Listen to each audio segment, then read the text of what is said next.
Di timpani che fra poco saltavano. Ciao a tutti, grazie di essere qui anche questa mattina. Avremo degli ospiti importantissimi anche questa mattina, per adesso è il tempo della posta, come tutte le mattine. Fra poco è Pasqua, ma io continuo a leggere la posta di Natale. Chissà quando finirò, so cosa leggerò a Pasqua, però è giusto anche per le persone che scrivono queste lettere che io non leggo prima. Questa è anche una lettera lunga. Alla gentilissima signora Mirella, colgo l'occasione per esprimere il mio più sincero ringraziamento per l'aiuto economico che ho ricevuto, che in questi tempi non facili sono stati molto graditi. La mia riconoscenza nei vostri confronti è veramente infinita. Vorrei ringraziare pure per l'aiuto dei beni alimentari e prodotti di prima necessità dell'Associazione Veneti Schiacciati dalla Crisi e tante grazie ai volontari e al loro paziente lavoro. Un ringraziamento di cuore a lei e a tutto lo staff. Distinti saluti. No, vorrei far vedere, scusate, ai prof, l'eleganza di questa scrittura. No, perché sembra che io racconti oppure che legga a caso. Ecco, perciò non vengono barboni poveretti che non sanno scrivere o analfabeti, sono persone per bene che hanno perso il lavoro e stanno perdendo la loro dignità. Allora, se noi non riusciamo a capire questo, e qua mi rivolgo alla politica, anzi oggi è mercoledì, spererei che in provincia alzassero le sbarre per quei pochi che riescono ad arrivare con la macchina, visto che sta diluviando. Ecco, che non facciamo come qualcosa che racconteremo questa mattina, le sbarre, i muri, le recinzioni, perché veramente non se ne può più. Allora, presento subito i graditi ospiti. Abbiamo la professoressa Silvia Pascale, docente di storia, ma perché è qua questa mattina? Perché racconterà delle storie, racconterà la storia, la nostra storia che racconta i ragazzi. E saluto anche il professor Orlando Materassi, presidente Centro Studi e Ricerche, con una mostra fotografica in ricordo, ma poi presenteremo anche dei libri, ne hanno portato tantissimi che io farò vedere, perché è importante conoscere la storia. Senza la storia, le radici, non si va da nessuna parte. E grazie allora professori, veramente grazie di essere qui. Io inizierei proprio dalla professoressa Silvia Pascale, che è anche una docente. Allora, come intrigare questi ragazzi? Io non ho portato i pensierini che loro mi hanno scritto nel momento che li ho avuti ospiti, che erano andati a fare questo percorso culturale visitando questi campi di concentramento. A parte la scrittura incredibile che non riuscivo a leggere di questi ragazzi, non so voi, ma io ho detto ragazzi cosa avete scritto? Però la commozione, quello che hanno provato nel momento, prof, che hanno toccato con mano quella realtà, però conosciuta in classe, ecco, perché a mio avviso va così, sono due le cose da fare, e soprattutto riusciamo ad emozionarli. Non è vero che loro non si emozionano, che non sono interessati. Sono delle piantine che vanno coltivate da piccole, cercare che crescano dritte, però anche con la storia. La storia si fa a scuola, si fa in classe. E poi, quando sei preparato, allora ti porto. Perché sennò, se non sai la storia, cosa vedi, cosa sai? Come sono questi ragazzi, prof? Allora, io insegno all'IC4 Stefanini a Treviso, quindi scuola secondaria primo grado. La mia scuola, l'ho fatta anch'io. Bene. E lì noi attuiamo dei percorsi che sono appunto percorsi, non è una giornata, e sono legati soprattutto dalla prima alla terza all'educazione civica, educazione alla cittadinanza come si chiama ora, in cui i ragazzi sono loro i protagonisti della ricostruzione di queste storie, quindi attraverso dei laboratori proprio sui documenti e su diari, lettere, scritti appunto negli anni della deportazione oppure negli anni prima della deportazione, loro ricostruiscono la storia di queste persone, perché poi la grande storia è fatta di persone, di esseri umani, e devo dire il vero che nel momento in cui loro sono protagonisti danno il meglio e soprattutto ritornano a casa, ne parlano, e anche all'interno delle famiglie a volte scoprono di avere un bisnonno, perché adesso ormai si parla di bisnonni, o un parente lontano che è stato a sua volta deportato. Noi ci occupiamo soprattutto di internati militari italiani, quindi quei soldati italiani che dopo l'8 settembre 1943 sono stati fatti prigionieri dal Terzo Reich. E sono veramente appassionati, quindi sono anche molto autonomi poi nel procedere e scoprono anche cose a cui noi magari non avevamo pensato. Cito un caso particolare che mi è successo quest'anno di un alunno cinese, che quindi insomma con la storia italiana magari ha poco a che vedere, che però lui mi ha scritto una bellissima mail una sera dicendomi che anche loro hanno la loro memoria e chiedendomi se in classe poteva presentare la sua memoria, il suo giorno della memoria, quindi il massacro di Nanchino. Ed è stato di una delicatezza, di un'empatia, di proprio anche un'accuratezza nella descrizione ai compagni, che poi dopo è sorto spontaneo l'applauso. Quindi mi piace che i ragazzi siano loro, noi gli diamo gli strumenti, poi loro devono diventare protagonisti del tutto. Anche quando facciamo, per esempio, abbiamo fatto un viaggio in Germania sui luoghi dell'internamento, con Orlando Materassi abbiamo costruito il percorso, ovviamente è un percorso lungo, che dalla prima poi alla terza li ha portati in Germania a tenere loro il seminario, a spiegare loro, non a essere passivi in questa visita, ma a essere loro che dimostravano che cosa avevano capito, ma soprattutto le loro emozioni. Grazie professoressa Pascalle, è stata veramente molto brava nel spiegare, far capire anche a casa, che sono in tanti che ci seguono, l'importanza di coinvolgere i ragazzi. Loro sono stanchi di essere passivi, loro vogliono essere attivi, anche sbagliando magari, però proprio nel sbaglio possono imparare. Professor Orlando Materassi, lei come vede questa gioventù? Io li difendo sempre tutte le mattine, cerco di far capire invece l'importanza di ascoltarli, perché quasi tutti sono bravi, cioè abbiamo molti esempi di ragazzi bravi. Il problema è che emerge sempre il fatto negativo, è quello coinvolge. Ecco, abbiamo visto cosa è successo anche con quello che è successo con la manifestazione. Sembra che tutti i ragazzi abbiano fatto quello senza spiegare che c'è stata una piccola frangia che si è staccata da questo enorme corteo silenzioso, tranquillo, pacifico, ma lo sapevano e succede sempre così, cioè non è che me la posso, almeno a me, professore, non la raccontano proprio. Però il problema è l'opinione pubblica. Purtroppo vive questo e mette tutto nel caglierone. Invece io comincerei a dividere tra i bravi e quelli non bravi, tra quelli che vogliono essere ascoltati, intrigati e quelli invece che decideranno di fare altri percorsi. Però dobbiamo cercare di accompagnare anche questi, e come? Con la storia, la gentilezza, la bellezza, la cultura, a mio avviso, non con le armi. Prego, professore Materassi. Sì, grazie. Beh, la sua è una bella domanda. Sinceramente, partendo un attimino dal contesto di quello che è successo a Torino, sono perfettamente d'accordo con lei. Quello che io dico, purtroppo, questa è la storia dell'Italia, che ci ricordiamo tutti quelli che furono gli anni di piombo, l'ostracismo, le Brigate Rosse, eccetera. Sappiamo bene che poi in questo ci sono state delle deviazioni, delle indagini in cui sono coinvolti gli apparati dello Stato, ma non credo sia la trasmissione. Però è giusto questa, per però, far capire tanto per la capire, storia sono d'accordo e con l'oggi. lei, perché io credo vada la manifestazione di solidarietà a tutti quegli agenti che sono sempre in servizio a difesa, io direi, anche delle istituzioni, garantendo anche la libertà di manifestare come si deve manifestare. Poi lì abbiamo visto, c'è una frangia che al termine del corteo, di quel bellissimo corteo di 50.000 pacifici a dimostrare, poi si può essere d'accordo o meno, ma dimostravano tranquillamente, entra una frangia e che sappiamo ormai dal 2001 a Genova le cose come stanno. Ora, però, ripeto, non è questo. E certamente, però, questi possono essere degli esempi anche per i giovani. Ai giovani va sempre insegnato, io credo, a esprimersi. Li dobbiamo aiutare a esprimersi con le loro idee, perché io non credo che poi i giovani siano dei violenti, eccetera.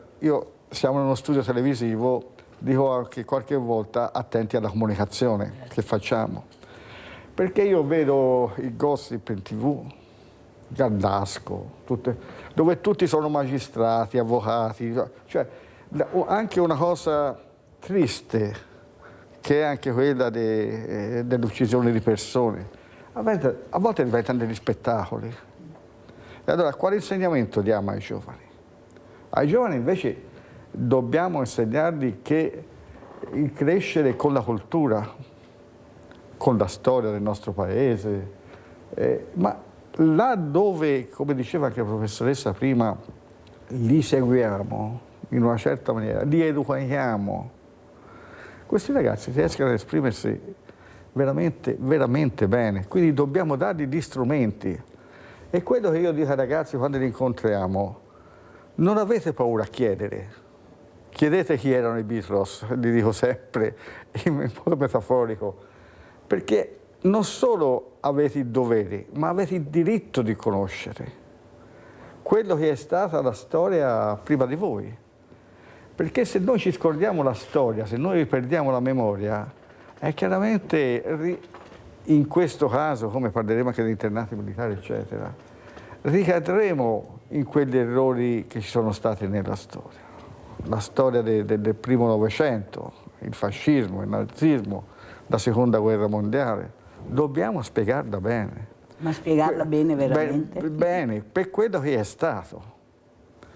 E poi io credo, nell'ambito scolastico, forse se rivedessero dei testi e portare veramente la storia contemporanea di quello che è, credo che i ragazzi capirebbero di più.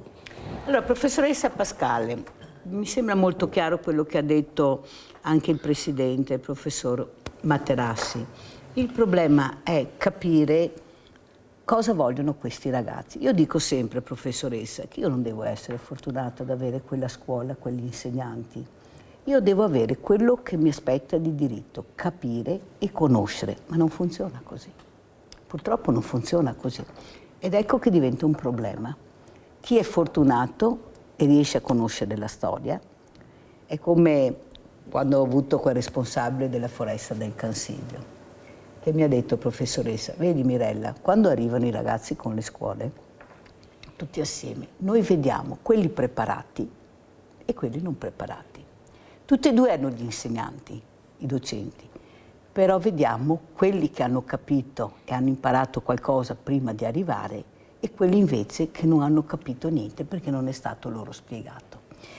Allora, cosa si può fare invece per far capire che nel 2026, con quello che sta succedendo, forse la storia va proprio spiegata bene, perché il futuro è nelle loro mani, non saremo noi il futuro.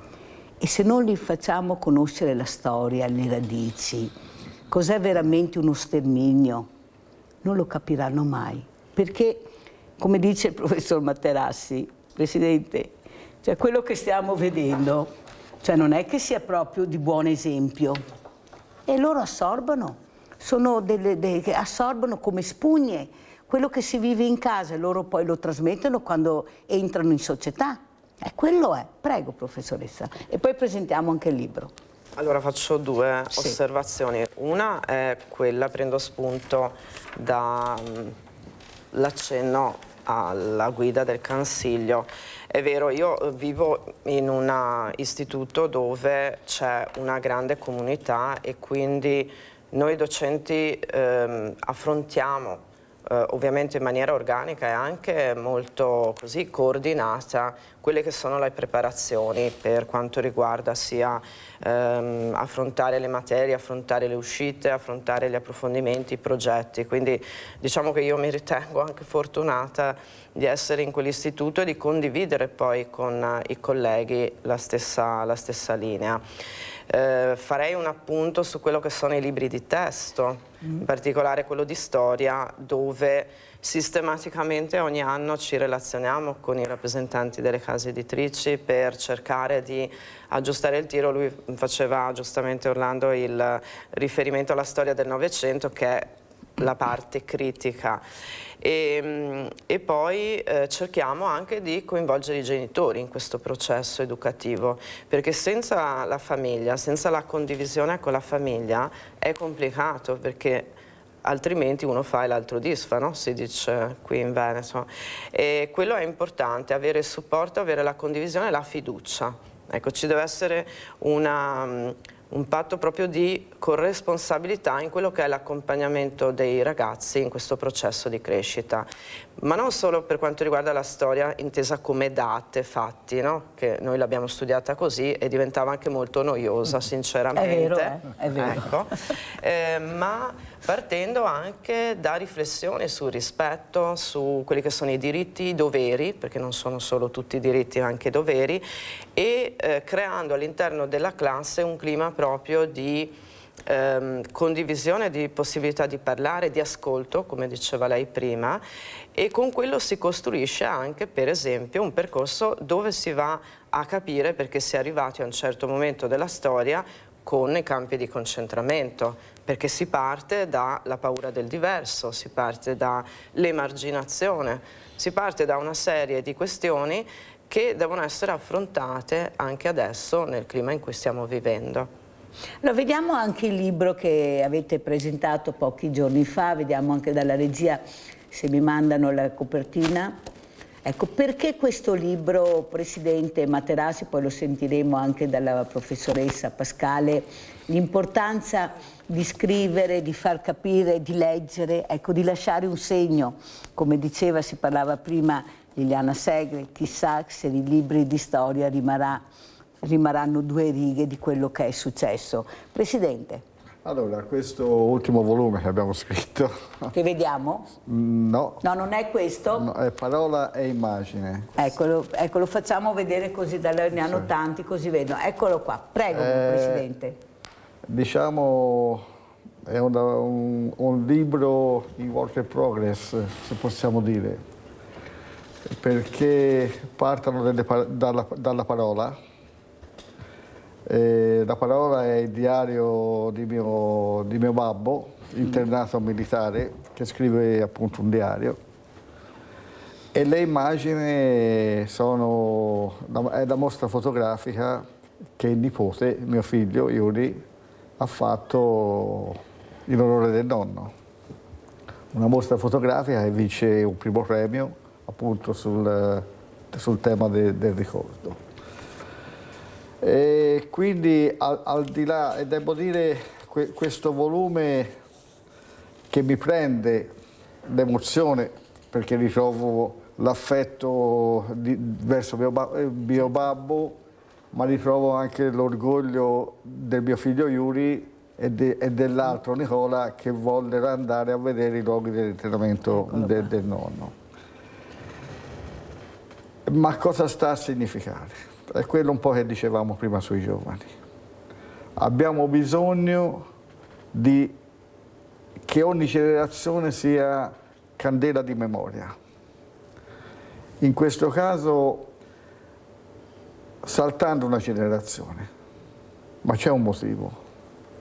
Perché mio padre aveva scritto questo diario, io me lo fece leggere all'età di 12 anni, riletto un'altra volta quando il nostro comune, il comune Pontassieve, provincia di Firenze, lo pubblicò, e io l'avevo sempre letto come il diario di un prigioniero di guerra. Gli internati militari non è così, lo sappiamo, poi magari ne approfondire. C'è una forte differenza, perché non avevano la tutela da parte della Convenzione di Ginevra.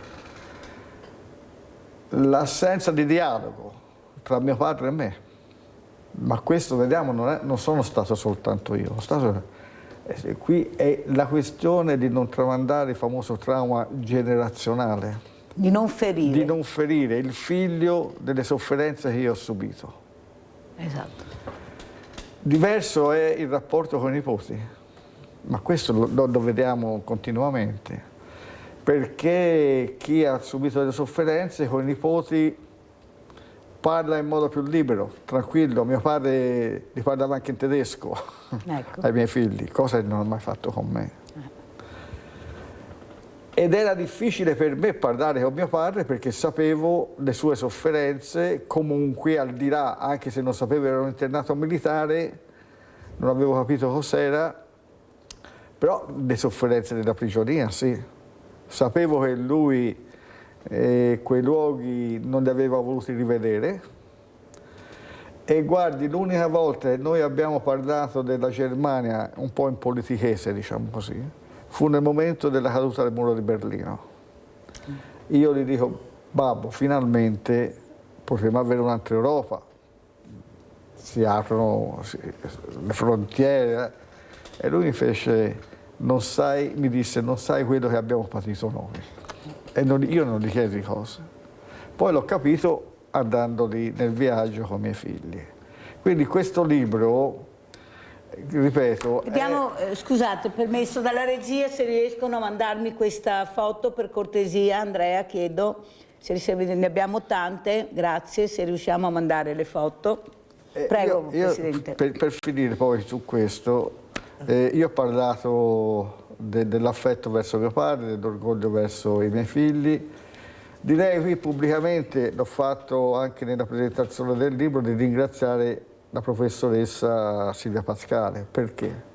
Perché l'idea di fare questo catalogo è stata una sua idea, poi ci abbiamo lavorato assieme, ma le devo dire che guardando anni fa un catalogo appunto fotografico, disse, e conoscendo la storia di mio padre, conoscendo il diario, dice perché non farne un catalogo?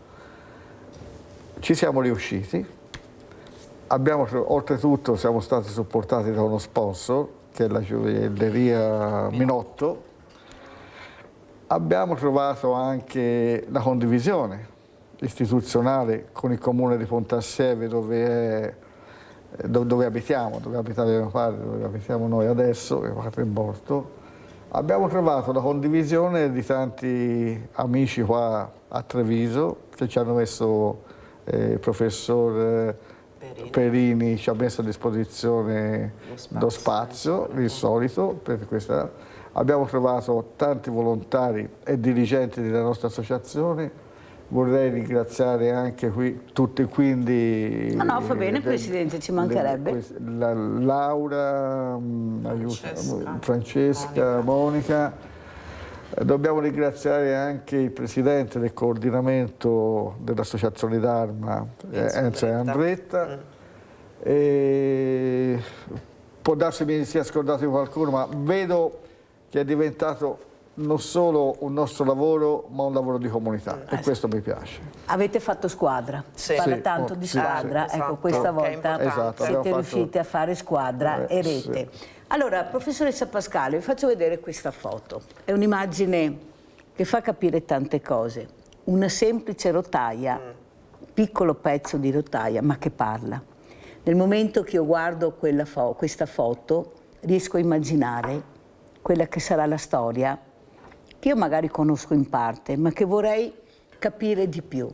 Ecco, cosa vuol dire questa foto, professoressa Pascale? Perché ha scelto di mettere anche questa foto? Un piccolo pezzo di rotaia, però che dice tanto questa rotaia. Prego, professoressa. Allora, le foto sono tutte simboliche ed è quello, secondo me, anche il punto di forza di questa mostra.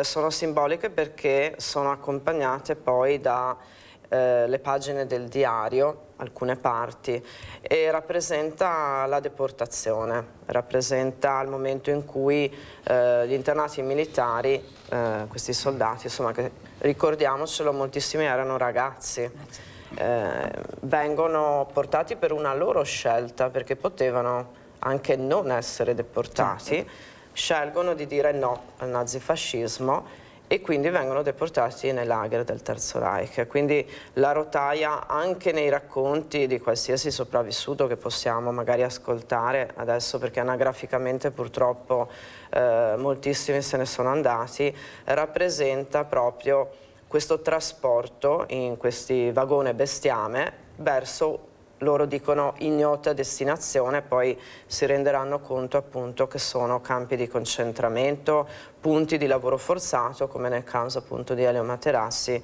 che era stato portato a lavorare come lavoratore forzato al Bunker Valentin nella zona di Brema in Alta Germania. Ecco, quindi per noi la rotaia è proprio simbolicamente non tanto il viaggio, ma il viaggio verso la sofferenza. Infatti questi ragazzi, questi studenti che ho avuto ospite, in particolare una ragazza, mi ricordo che ha provato l'emozione nel momento che era nella rotaia. Sì. Mi sembrava di sentire i vagoni, i lamenti.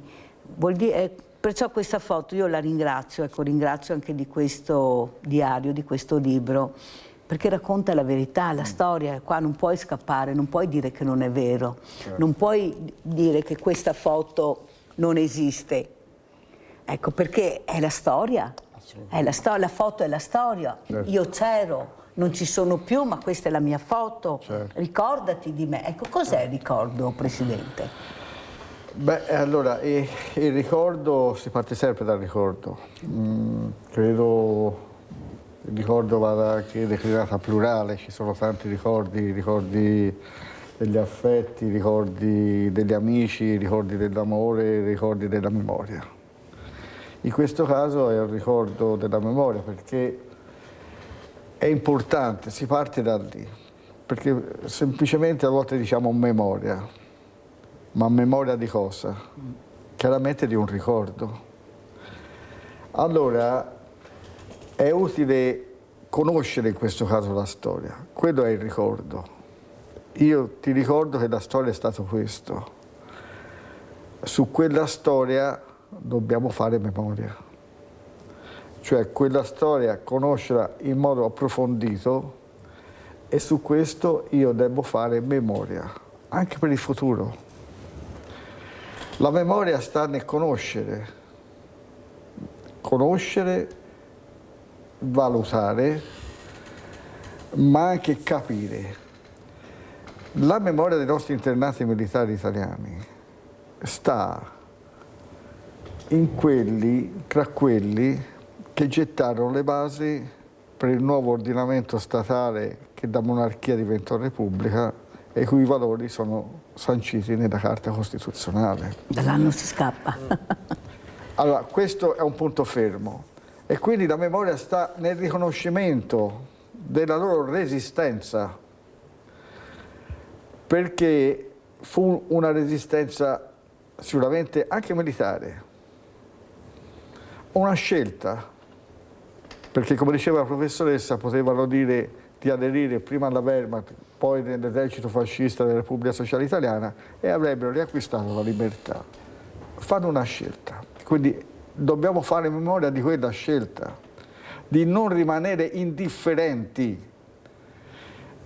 Quella generazione, che è una generazione di ragazzi nati, educati sotto il regime fascista, nel primo momento che possono decidere, forse anche inconsapevolmente, ma quando gli viene richiesto nuovamente se aderire o meno, continueranno a dire di no, anche sapendo quali sono le sofferenze. Ecco allora, quando poi la memoria, il ricordo, la memoria acquistano il valore della non indifferenza. Perché io so che la mia scelta sarà una scelta anche per le generazioni del futuro. Certo. Quindi quella scelta fu intanto anche militare, perché se 650.000, come è stato stimato, erano internati militari, avessero aderito all'esercito fascista, sarebbero stati messi chiaramente sul fronte italiano e quindi avrebbero rallentato anche la liberazione dell'Italia da parte degli alleati, ma con più tragedie umane e di distruzione. Fu una scelta, poi rubo le parole a uno storico tedesco, allo Schreiber, quando dice fu una scelta etica, morale e politica. 2 punti, una scelta antifascista. Però, professoressa Pascale, dobbiamo anche ringraziare, anche se non ci sono più, ma abbiamo le testimonianze, questa resistenza che però diventa resilienza nel momento che io so che devo lasciare un'impronta, devo resistere, devo continuare, lo so che mi faccio del male, che potrei prendere un'altra strada, come si è spiegato bene, ma la mia resilienza diventerà storia, lo spero almeno. Solo così riuscirò a trasmettere il messaggio E noi dobbiamo dire grazie a quei pochi ancora numeri di sopravvissuti che abbiamo, perché loro fino adesso hanno fatto resilienza, partendo con la resistenza. Questo che dobbiamo far capire, a mio avviso, a questi ragazzi. Guarda che sei fortunato, hai ancora la fortuna di conoscere la storia vera, raccontata da chi l'ha vissuta e ha fatto resilienza in tutti questi anni per te, per riuscire a raccontartela. Ecco, questo è, secondo me, l'aggancio col mondo attuale dei ragazzi, che saranno i futuri resilienti se conosceranno la storia. Prego, professoressa Pasquale. Sì, io cito l'esempio nostro di famiglia, che è legato in particolare a questo libro. Questa è la versione per i ragazzi, che è il viaggio di mamma Teresa. E mamma Teresa, vedere se magari, eccolo qua. Prego, mamma prego, Teresa prof. è la mamma di mio prozio, che è stato ucciso in un lager, e lei però ha sempre, nel momento in cui le è arrivata la notizia della morte del figlio, ha deciso di resistere anche lei e di aspettare la fine della guerra per andare in Germania a ritrovare la tomba e per portare un fiore. E scrive un diario, l'unico diario di una donna, almeno tra quelli che noi abbiamo studiato, abbiamo conosciuto, che ha scritto questo diario proprio sulla sua resistenza, la sua attesa. Io la chiamo un po' la donna dell'attesa. E ci va, lei dopo 5 anni dalla fine della guerra finalmente le danno questo passaporto per andare in Germania. In Germania troverà delle persone che l'aiuteranno, perché lei non sapeva neanche dove fosse questo piccolo paese, e troverà anche grande solidarietà in questo piccolo paese. Noi abbiamo tantissime foto di lei in Germania che le vengono scattate dal custode del cimitero. La cosa particolare è che lei è andata da sola, i figli che, contrariamente appunto a quello che è morto, erano rientrati a casa, e il marito non l'hanno mai voluta accompagnare, perché dicevano, beh, lui è morto, non torna più, cosa serve, noi siamo qua, siamo vivi. Ma lei ha ostinatamente voluto rendere memoria a questo ragazzo, scrivendo appunto anche questo diario, e anche riportandosi a casa poi, dopo qualche anno, i resti del figlio. Il diario si chiude, secondo me, con delle righe emblematiche che un po' raccontano anche qual era il senso di scrivere. Lei dice, nel momento in cui l'ha portato a casa e l'ha seppellito nel piccolo cimitero del quartiere, dice: io adesso chiudo questo diario, si rivolge al figlio, dice: io chiudo questo diario perché la mia parte l'ho fatta, però sono sicura che nelle mani in cui capiterà questo scritto ne farà memoria per la tua vita, ma per quello che ha fatto anche tua mamma. Il diario non era mai stato letto da nessuno, perché quando lei è mancata hanno preso tutte le cose e le hanno messe in una soffitta.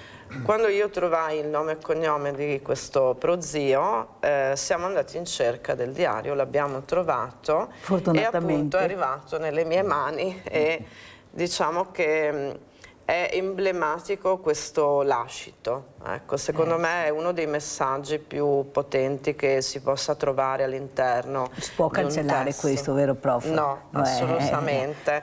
Questa è storia. Esatto. E alla fine del diario di suo papà c'è scritto una cosa, un messaggio ai giovani, che dice che augura a tutti i giovani di vivere in pace. Quindi molto spesso nei diari di ex internati c'è questo messaggio, una sorta di lascito, pace e un lascito ai giovani. Livio da Padova, vai Livio! Mirella, ciao. Ciao. Saluto i tuoi ospiti. Grazie. Dunque, volevo chiedere loro, secondo me,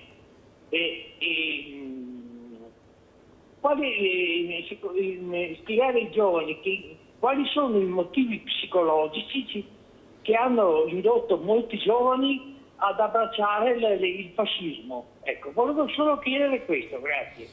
Grazie a te Livio, prof. All'epoca? All'epoca, sì. Beh, all'epoca dobbiamo pensare che comunque la politica di propaganda era estremamente capillare. E c'era anche una sorta di, adesso io lo faccio molto in breve, se no si dovrebbe stare veramente parecchie ore, c'era anche la voglia di riscatto, e le promesse che venivano fatte a tamburo battente erano delle promesse estremamente allettanti, come è stato fatto poi da Hitler nella Germania nazista. Quindi abbracciare il fascismo era anche così intravedere anche una possibilità. C'è anche da dire che nella scuola, se io comincio da bambino, faccio sempre l'esempio ai miei alunni, sono alle elementari e leggo certe cose, mi insegnano certe cose, io cresco con quella mentalità, non ho possibilità di confronto perché il confronto non c'era. E quindi molti, non dico torto collo, però in maniera molto anche naturale, spontanea, hanno aderito. Poi c'è anche una diversità fra chi aveva la tessera ma era per mantenersi il lavoro, per poter accedere all'università, per poter tenere un negozio. Quindi avevano delle garanzie, diciamo. Avevano delle garanzie e la chiusura o la perdita di un lavoro rappresentava ovviamente certo, una tragedia familiare, ecco, quindi lì bisognerebbe poi analizzarlo un po' più approfonditamente. Allora, Presidente, anzi andiamo in pubblicità, se no non ce la faccio. Pubblicità.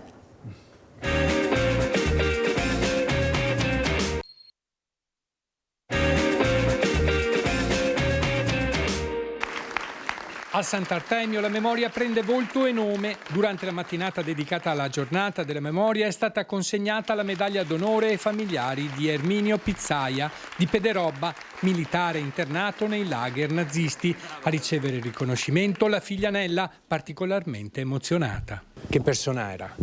Mio padre è una persona semplice, cioè come dire, normale, e non ha mai parlato di quello che ha vissuto. Perché è stato deportato?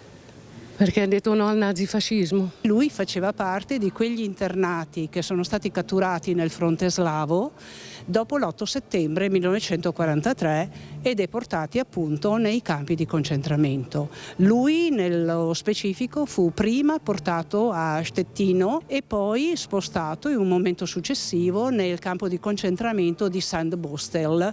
Lì rimase fino alla liberazione, vale a dire aprile 1945, e dopo la liberazione ancora furono tutti trattenuti per altri mesi prima di rientrare in Italia. Un riconoscimento che rende concreto il legame tra storia e territorio, frutto di un'attenta ricerca archivistica che restituisce dignità e memoria a una vita spezzata, ricordando come quel passato non sia lontano, ma continui a interrogarci sul presente e sul futuro.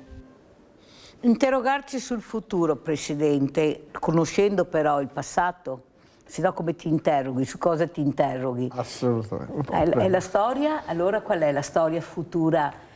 A chi questo arduo compito di trasmettere questa storia, questo conoscere? Allora io credo che in questo momento noi, la mia generazione, abbia delle grosse responsabilità. Nel senso che, come dicevo inizialmente, ogni generazione deve essere candela di memoria. Noi abbiamo avuto, direi, la fortuna, nella sfortuna dei testimoni, di parlare con chi la storia, quella dei internati militari, l'ha vissuta realmente. Lasciamo stare le questioni personali, in cui era difficile parlarne tra padre e figlio. Ma noi, per esempio, il nostro lavoro l'abbiamo iniziato e ci stiamo lavorando tuttora sulle testimonianze, perché la testimonianza dà la reale conoscenza e il valore della storia della persona. Anche perché la storia dei 650.000 internati militari è una storia unica, ma è fatta di tante microstorie. Ognuno si porta la sua storia personale. E io dico sempre a chi ci dice finalmente adesso conosciamo la storia dei internati militari, io rispondo beati voi, io ancora sinceramente, devo essere sincero, non la conosco fino in fondo, perché è una storia molto ampia, molto complicata, ogni storia è diversa dagli altri. Quindi a noi spetta adesso questo compito, quello di capire, di studiare realmente e di tramandare. E quindi Il difficile sta anche qua, come tramandare. Parlando con i figli, adesso possiamo, e poi i risultati sono questi, vorrei dire, con orgoglio. Certo. E io spero, e vedo ce ne sono anche tanti altri. Lo dobbiamo tramandare attraverso quello che è il valore delle associazioni. Associazioni come la nostra, le associazioni di riferimento, in particolare sugli internati militari, che è l'Associazione Nazionale Ex Internati nei nazisti. Il compito della scuola. Per la scuola qual è il compito? È quello di poter condividere con gli storici, con le associazioni all'interno di programmi scolastici. Però devo correre, Presidente, perché purtroppo il tempo è tiranno e mi rivolgo alla professoressa Silvia Pascale. Però mi dovete spiegare una cosa. Allora, io faccio fatica, e lo dico, nel momento della giornata anche del ricordo, della memoria, a vedere le scuole. Vedo una scuola, due, una classe, possiamo a quale scuola? Una classe, due, mentre a mio avviso in quel giorno la città, non solo la piazza dove la città dovrebbe essere abbracciata dai ragazzi, da tutte le scuole, da tutte le classi, dalle più piccole alle più grandi, partecipare. Quel giorno io c'ero ad ascoltare, ero in quella piazza, ho sentito. Invece quando io ho provato anche andare da qualche dirigente e chiedere è possibile partecipare a questo evento, la risposta è stata è un fattore economico, al sabato e alla domenica sono le famiglie che si devono occupare di questo, noi non possiamo partecipare, possiamo dirlo, mandare una mail, eccola qua. Allora io mi sono alzato, la ringrazio, la saluto e sono uscita. Però quando ci sono state le Olimpiadi, arrivava la fiaccola, lo dico, è un mica problema io a dire le cose, ho visto le classi di domenica, di sabato, e come ho detto, come mai? Per carità, con tutto il rispetto che posso avere per le Olimpiadi, per lo sport, ci manca, voglio mica dire di no.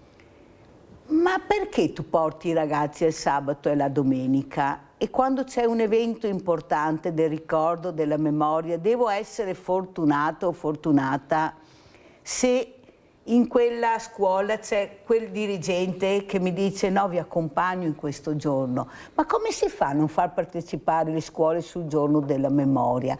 Su questa cito Liliana Segro, Edith Brooke, quando ha parlato, che l'abbiamo sentita, ve l'ho fatta sentire, la faccio sentire sempre, che dice questa bambina dentro di me rimarrà finché io vivrò, esce in continuazione perché è dentro di me, mi fa sentire la sua voce. Io sono convinta, se quando queste donne che hanno vissuto, che raccontano anche questa bambina, perché i ragazzi amano i bambini, amano le fragilità, non è vero che si girano dall'altra parte, ma non riusciamo, non so, ecco anche la politica, lo chiederò anche, io avrò un incontro col presidente Alberto Stefani, visto che è molto, ha detto almeno dalle parole, ecco, portato per il sociale, così potrà dire il fare, vedremo, ma almeno l'inizio.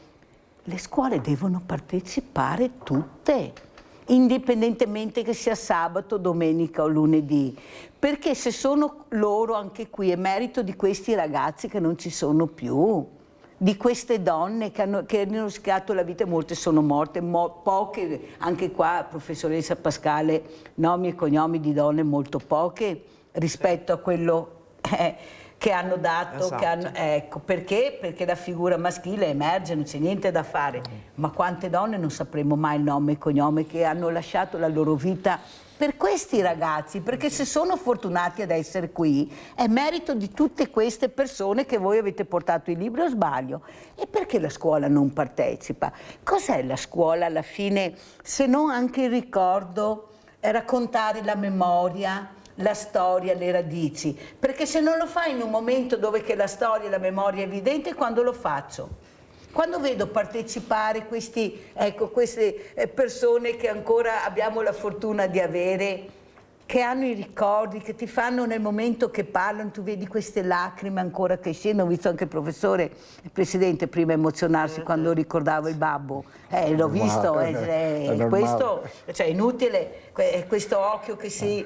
perché è così, perché è l'emozione che ti fa partecipare, non è la stessa cosa che io lo leggo in classe, lo posso leggere in classe, ma dopo fammi partecipare. Professoressa, cosa dobbiamo fare per far partecipare? Cioè, avete bisogno di più soldi, allora mi dicono il trasporto, sì, ma per la fiacola il trasporto c'era. Cioè, capite che alla Mirella non la raccontano, mi scusate, ma io dico quello che penso, sbaglio, perfetto, però qualcuno mi dica che sbaglio, prego. Allora, anch'io dico quello che penso, generalmente in maniera pacata, possibilmente. Allora, sono d'accordo con lei sul fatto che ci sono forse delle priorità. Sono priorità politiche, sociali, non lo so.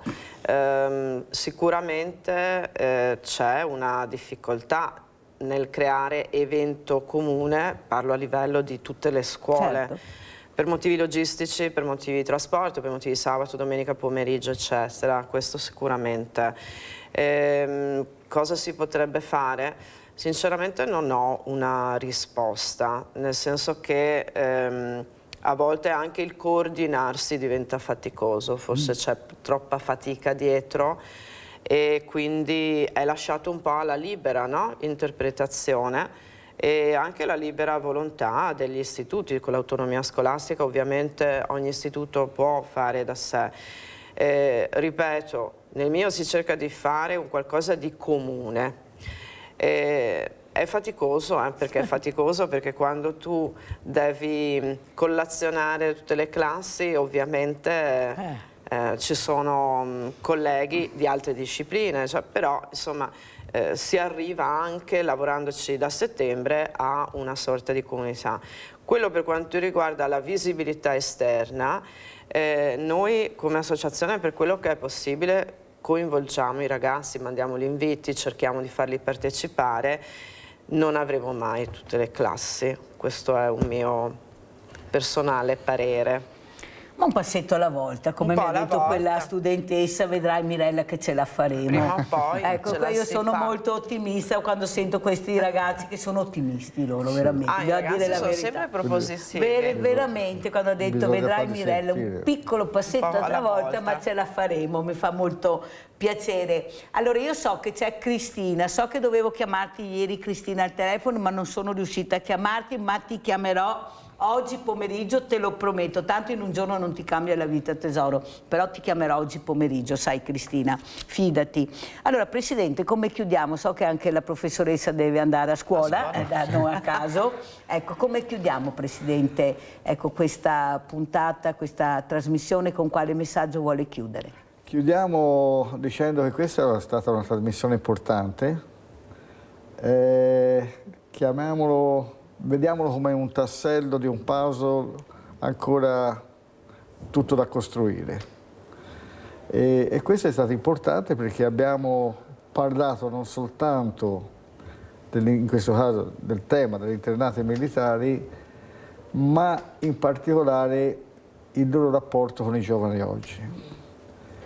Perché i giovani sono il futuro e quindi questo puzzle sicuramente toccherà a loro concluderlo. Sì. In questo li dobbiamo aiutare, con tutta poi la loro libertà di espressione e di quello che riescono a fare. Questo io credo. E con una nota, diciamo, di vedere una nota positiva per quanto riguarda il futuro, perché noi conosciamo le capacità, l'intelligenza di questi ragazzi e quindi dico a noi adulti non la sciupiamo, ma facciamo una ricchezza per il nostro paese, io dico anche il nostro, ma in particolare il nostro futuro, il loro futuro. Allora adesso chiudiamo con la professoressa Silvia Pascale. Io cito quell'esempio, professoressa, di un mio amico, un assicuratore, che mi ha raccontato di suo nipotino di 4 anni, che era in pasticceria, lui stava facendo tranquillamente a colazione, Il bambino si è avvicinato, 4 anni, gli ha detto: nonno, hai visto che là c'è un Picasso? Come? Eh sì, c'era una stampa del pittore Picasso. E perché questo bambino ha riconosciuto? Perché la mamma lo porta ai musei, gli spiega, gli racconta.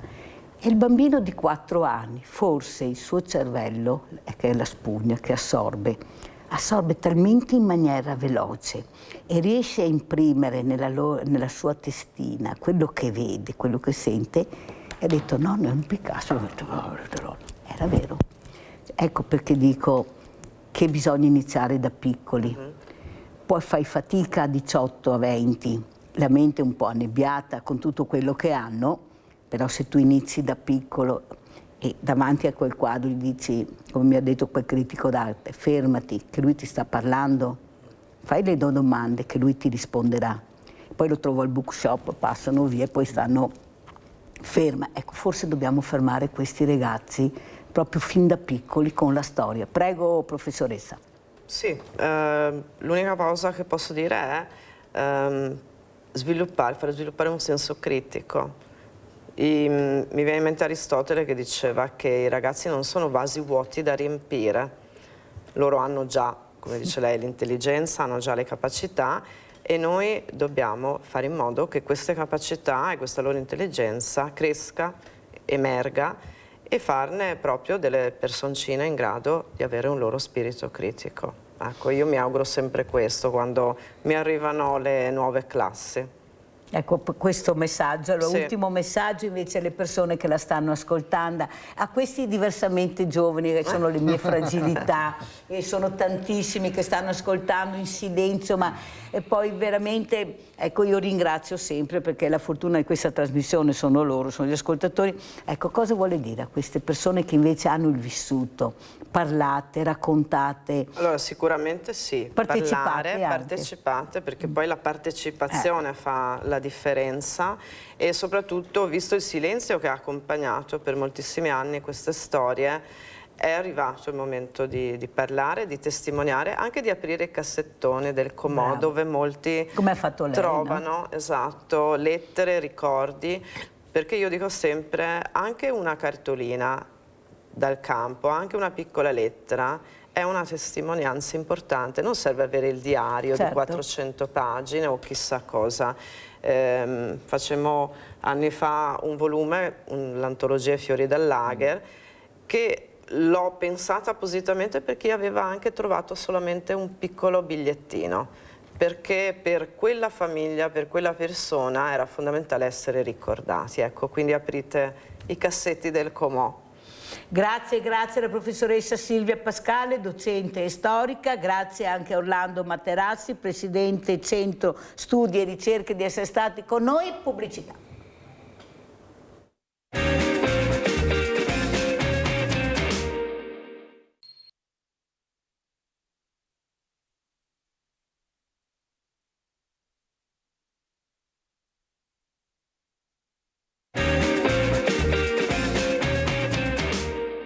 Continuano gli avvistamenti dei lupi nei Colli Euganei. Negli ultimi mesi sono state molte le segnalazioni nel territorio dell'Ente Parco Colli, tanto che i tecnici sottolineano che è plausibile una presenza più assidua e stabile rispetto al passato.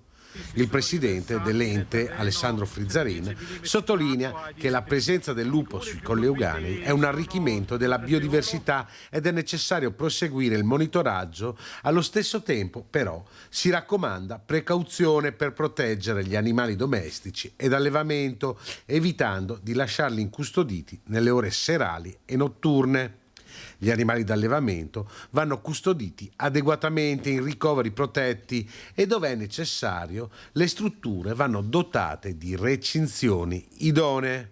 L'Ente Parco Colli continuerà il monitoraggio degli spostamenti del lupo, animale che, va ricordato, è protetto dalla normativa nazionale ed internazionale, per capire se si è definitivamente insediato sui Colli Euganei. Ecco, noi questa mattina Miriam Vanzin, imprenditrice agricola e allevatrice, parleremo proprio di queste, delle difficoltà di questi giovani imprenditori, imprenditrici a rimanere nel mercato. Bisogna essere strutturati, bisogna conoscere l'online, bisogna avere una tecnologia molto veloce, però devi anche lavorare. Sì. A questo punto bisogna che qualcuno si decida cosa si deve fare. Allora, abbiamo visto i lupi, perché Miriam Vanzin, ecco, voleva anche parlare, dire e soprattutto raccontare anche quella che è la realtà per un'imprenditrice agricola, una levatrice, cosa sono i lupi. Prego Miriam Vanzin. Beh, allora, i lupi sono arrivati in Veneto dal 2012 e nell'altopiano di Asiago nel 2014. Qui, cioè, a Valdobbiadene, dove vivo io, è dal 2019 più o meno che troviamo attacchi o sì, prede, insomma, e resti di ossa principalmente troviamo, e dall'anno scorso la presenza è sempre più persistente, ce ne sono sempre di più, io li vedo, cioè li ho visti in Malga e anche in paese. In Malga fino a un certo punto ti va anche bene, però in paese fa un po' paura perché devi stare attento non solo agli animali allevati ma anche cani e gatti, perché il lupo si preda anche di volpi, quindi la differenza tra volpe e cane è un po' minima. E ha fatto degli attacchi anche a dei bovini in Malga, quindi gli allevatori come noi che vanno in Malga hanno sempre più paura di portare le proprie bestie in alpeggio, e questo comporta anche un po' all'abbandono della montagna, perché abbiamo paura. Cioè, non è che abbiamo proprio paura, però non è bello vivere tutti i giorni con oddio c'è il lupo, oddio devo stare lì, devo stare attenta, devo ricordarmi, devo fare, È vero che tanti allevatori stanno provando con il pastore... Sì, maremmano. Sì, il maremmano o quello abruzzese o insomma i cani da guardiania, però anche quelli per il turista è pericoloso, perché ogni estraneo che entra in proprietà per il cane da guardiania è un attacco, no? Quindi anche quello... Diventa va un bene problema fino a un certo punto.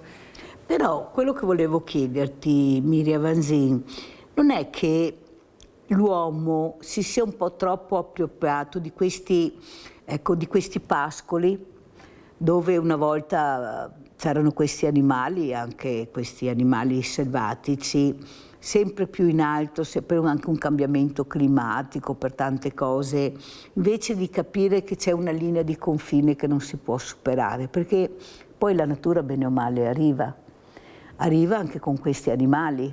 Loro fanno come delle autostrade, mi raccontano gli esperti di lavoro, loro proseguono in questi percorsi e naturalmente dove trovano cibo loro si fermano.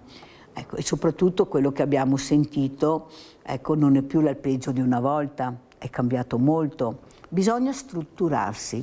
Allora i recinti, quelli elettrici, i cani di guardiania, cercare di portare questi animali non più al pascolo ma che rientrino alla sera, ma tutto diventa più complicato, più difficile. E allora come si può fare per rispettare anche la natura in parte?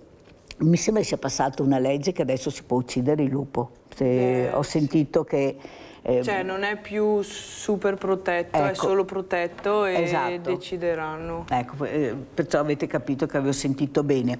Ecco, tu sei giovane, ecco, cosa vuoi dire? Ecco, secondo te dobbiamo un po' tutti quanti fare un passo al lato, rispettare la natura, gli animali selvatici, perché tutto ha un tempo, tutto ha, però il consumo, il business, il lavoro sono altre cose, dobbiamo coincidere. Però mi sembra che in Canada e anche in Calabria si conviva con questi animali, qui facciamo più fatica.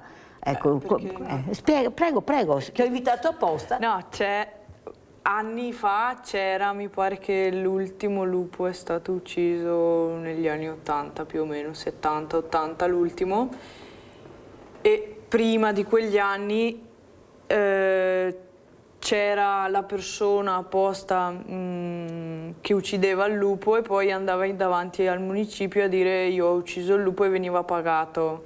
Ascoltate Adesso bene. il lupo è super protetto, quindi non si può uccidere, ma per esempio la volpe fa anche lei degli attacchi a piccoli animali come le galline, no? Però la volpe si può uccidere, non è che viene rasa al suolo, non ci sono più volpi, la volpe c'è, sai che devi farti il pollaio e comunque le galline vanno sempre a dormire dentro, quindi le chiudi e sei sicura al 90%, più o meno, Più no? o meno. Sì. Anche lo sciacallo dorato c'è da poco, però non sta creando grossi danni. Il lupo invece è un po' più difficile perché non puoi diminuire la popolazione del lupo. Ci sono già 13 branchi, mi pare, in Veneto e non sono pochi, fanno dai 2 agli 8 cuccioli, una roba del genere. Di media saranno 5 o 6 che nascono. E poi i cuccioli vanno a fare altri branchi, quindi si sta poco a fare un ripopolamento enorme adesso che si sono stanziati fissi. Come il cinghiale, anche il cinghiale, prima ce n'erano 2 o 3, adesso ce n'erano fino a 3 anni fa ovunque e adesso bisogna raderli al suolo per la peste suina, quindi basta cinghiali. Il lupo magari adesso sì, che bello il lupo e tra qualche anno basta lupi, non si sa, quindi anche quello è un po' difficile da capire come non è fare. che secondo te che sia stato anche l'uomo, perché bisogna guardare proprio dalla radice, da dove è partito questo. Quando sono state quasi eliminate le pellicce, noi abbiamo sentito cosa è successo. Tutti questi animali che hanno all'interno, molti di questi animali sono stati lasciati liberi e perciò è successo il finimondo. È questo, ecco, il controllo, ecco, anche il controllo, ecco, cosa ne pensi? Perché adesso ci ritroviamo, ecco, in queste condizioni perché all'inizio qualcuno non ha fatto il suo dovere, cioè ha fatto quello che vuole, siamo sempre là, no? Allora io tutti gli animali che ho che mi servivano per fare le pellicce le lascio liberi, tanto chi mi vede, chi mi fa, e poi ci ritroviamo in queste condizioni, perché tutto ha un inizio. Secondo te cosa si potrebbe fare? Tu sei giovane, noi abbiamo gli ambientalisti, abbiamo gli animalisti, ma abbiamo anche persone di buon senso. Secondo me, e si parlava anche prima con gli ospiti precedenti, bisognerebbe fare un tavolo con più addetti ai lavori per capire come fare il meglio nel rispetto della natura. E a mio avviso questi tavoli non vengono fatti, cioè vengono fatti poco, si conosce poco, si sa poco. Io ho ad esempio gli ambientalisti che danno dei numeri, poi ne ho altri che ne danno altri, a casa dice ma allora chi è che ha ragione o chi ha torto? Vedo che mi dai ragione. Invece noi dobbiamo fare chiarezza e trasparenza anche sui numeri, perché i numeri sono importanti. Prego. Miriam. I numeri penso che non li sapremo mai perché agli incontri che sono andata io per conoscere bene il lupo, gli attacchi, gli spostamenti che fanno fatica cioè gli esperti catturano il lupo per vedere com'è e per poi mettergli il radiocollare per capire i suoi spostamenti e anche a catturarlo fanno fatica, quindi a sapere tutti i lupi che ci sono in Veneto penso sia un po' impossibile, cioè si fa fatica perché magari un giorno è qui, domani è già... Come ho detto è un'autostrada, perciò chissà dove è arrivato. In Treviso magari, quindi non si sa. E anche lasciare anche tutto questo cibo vicino anche quando sai che hai questo problema. Non è che dove anche, non tutti per carità, ma siamo un po' superficiali, ecco, di lasciare anche tutto questo cibo alla portata di questi animali, perché anche quello... Sarebbe sbagliato, sì, che si abitui alla presenza dell'uomo e a mangiare nei cassonetti come i cinghiali a Roma. Quindi anche quello secondo me è un problema. Ma per si quello potrebbe, secondo me la popolazione dovrebbe essere un po' ridotta. Cioè non dico che torniamo a non avere il lupo, però dovrebbe essere un po' più controllato perché adesso magari sono 13 branchi, ma se tra 5 anni sono, che ne so, 40 branchi, vuol dire che ce ne sono tanti. Adesso parliamo anche di come imprenditrice agricola. Tu sei giovanissima, basta vedere, sei anche un'allevatrice. Ecco, secondo te cosa si potrebbe fare per aiutarvi di più? Perché io ho avuto altri ragazzi come te, imprenditori, che dicono: sai Mirella, tanta burocrazia, molto difficile, bisogna essere strutturati, anche i bandi sono complicati, oppure devi pagare prima ancora di iniziare. Ecco, cosa vorresti dire? Dov'è secondo te la difficoltà che avete nel resistere? Perché è difficile anche resistere, l'hai raccontato tu, un colpo i lupi, un colpo il brutto tempo, cioè il cambiamento climatico, la burocrazia, cioè dovete giocare con tanti problemi. E come gestirvi? Prego Miriam. Ma dal punto di vista del lupo o in generale? In generale. Com'è la burocrazia? Prima ho parlato del lupo, adesso parliamo invece come imprenditrice, sì, e i problemi che trovano gli imprenditori anche giovani. Beh, per ogni tipo di attività bisogna fare dei corsi specifici, tipo adesso io sto provando a capire se posso fare fattoria didattica, quindi bisogna seguire un corso online per fortuna, altrimenti in presenza dovresti correre avanti e indietro. E ci sono tante regole da seguire, i contributi ci sono, però sono sempre meno i soldi disponibili, più o meno, e bisogna avere dei requisiti specifici per averli, sì, per fare domanda insomma, e poi... No, ma aspetta, facciamo una parentesi. Bisogna Miriam. avere dei tecnici che ti seguono alla fine. Hai detto prima, durante la pubblicità, tanti corsi, ma l'hai detto in una maniera come a dire, mamma mia, sì, ma servono veramente? Cioè, io mi domando una cosa, bisogna anche iniziare a parlare, perché se una cosa non va bisogna anche dirlo per cercare di migliorarla, non per toglierla. Secondo te, tutti questi stage, questi corsi, ma servono veramente? Oppure è una burocrazia diversa che si allarga sempre di più per impedire di riuscire subito a fare qualcosa di concreto? Perché prima di iniziare... Certi servono, perché ti insegnano. Certo. Altri sono un po' superficiali, sono più per la sicurezza. Eccola qua.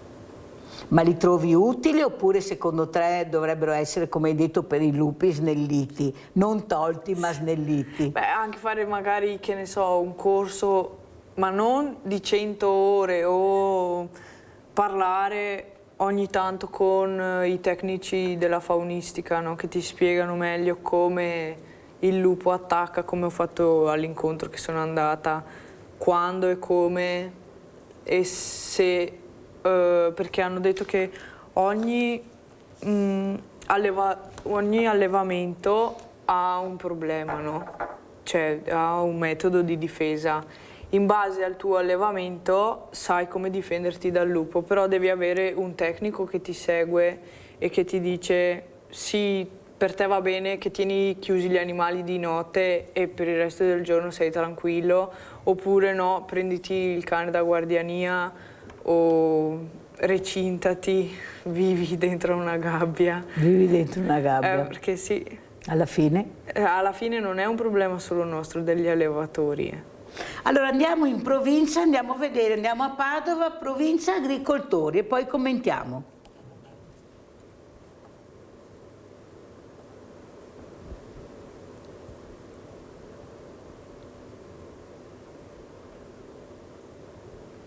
Secondo Agricoltura d'Italia, quella del Veneto, settore fondamentale anche per la provincia di Padova, all'orizzonte l'accordo Mercosur, contro cui compatte si stanno battendo le associazioni dei coltivatori, è l'acqua, la risorsa preziosa di cui le categorie si stanno occupando.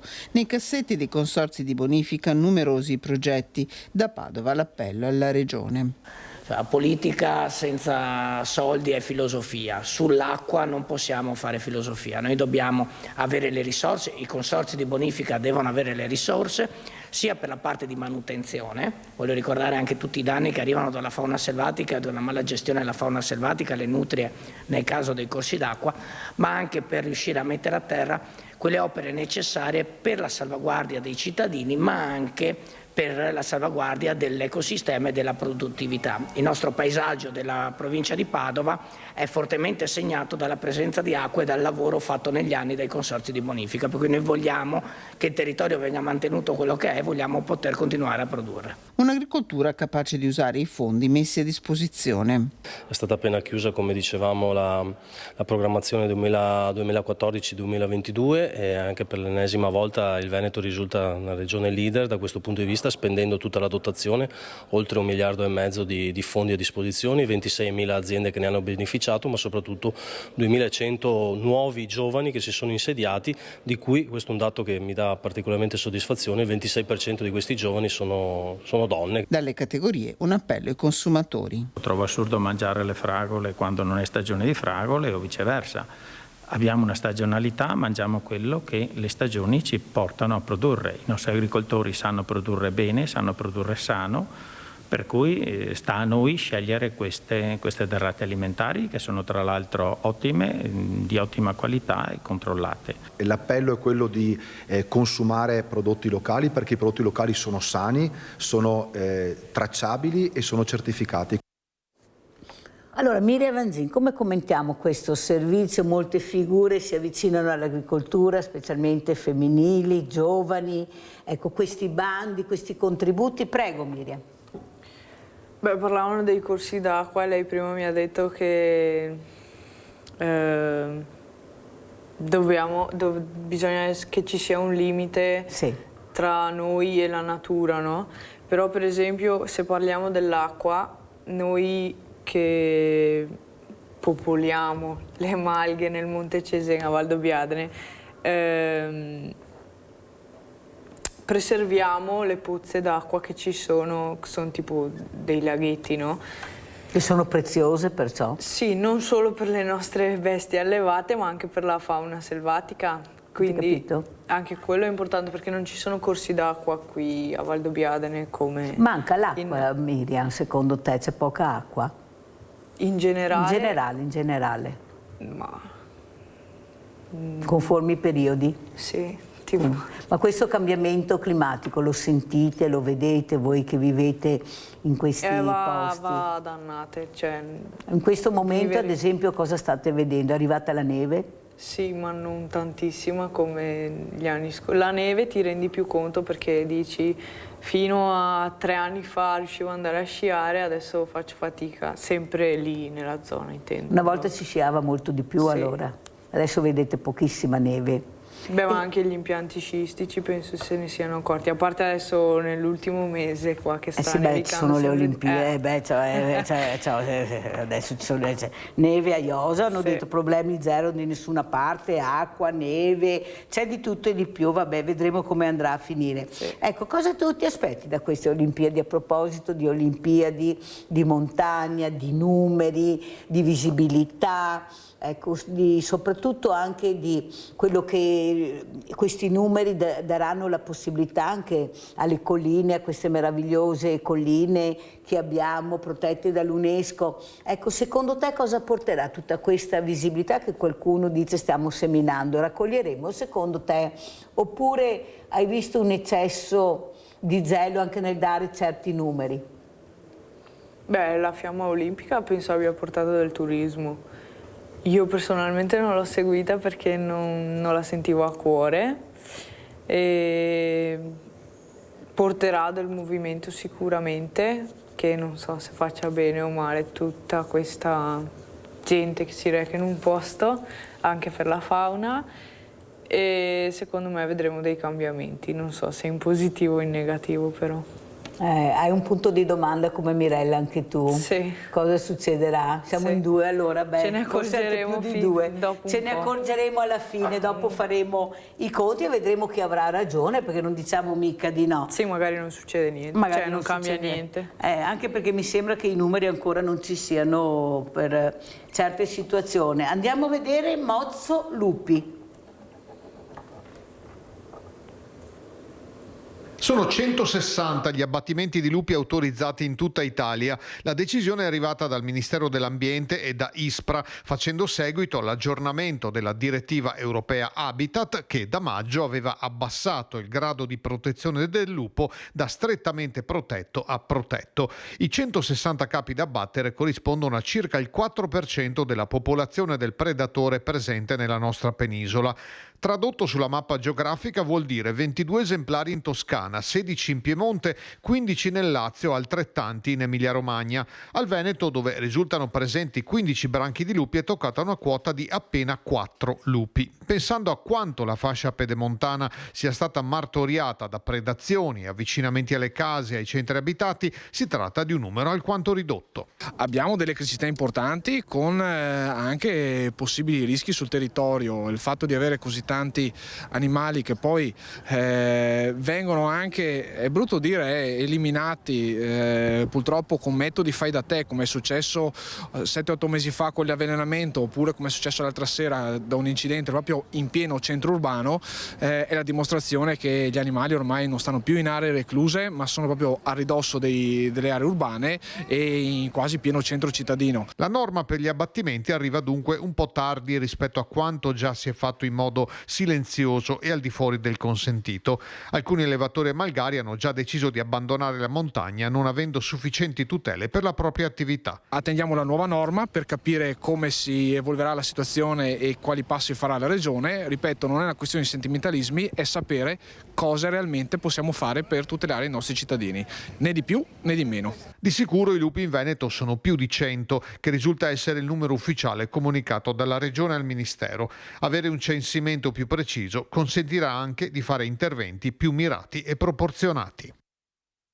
Ecco, quello che aveva detto prima Miriam Vanzin e abbiamo sentito anche adesso, i numeri, un censimento più preciso ti dà anche maniera di capire come muoverti, cosa fare, sì. Ma con tutto quello che abbiamo, con tutte le associazioni, i forestali, la regione, può sembrare che non abbiamo mai una trasparenza e una certezza dei numeri, perché se continuiamo a rimpallare i numeri, alla fine quello che è a casa tanto ha paura di uscire, ha paura di andare nei boschi, sì. È vero? Sì, sì. Perché quello che abbiamo sentito non fa di sicuro stare allegri. Adesso mi sembra, siccome abbiamo fortunatamente certe volte la memoria corta, mi sembra che sia ripreso, visto i numeri che stiamo vedendo, e soprattutto cosa stai vedendo. Ecco, prima si parlava di turismo, di rispetto della natura, ecco, come vedi i comportamenti di queste persone quando arrivano?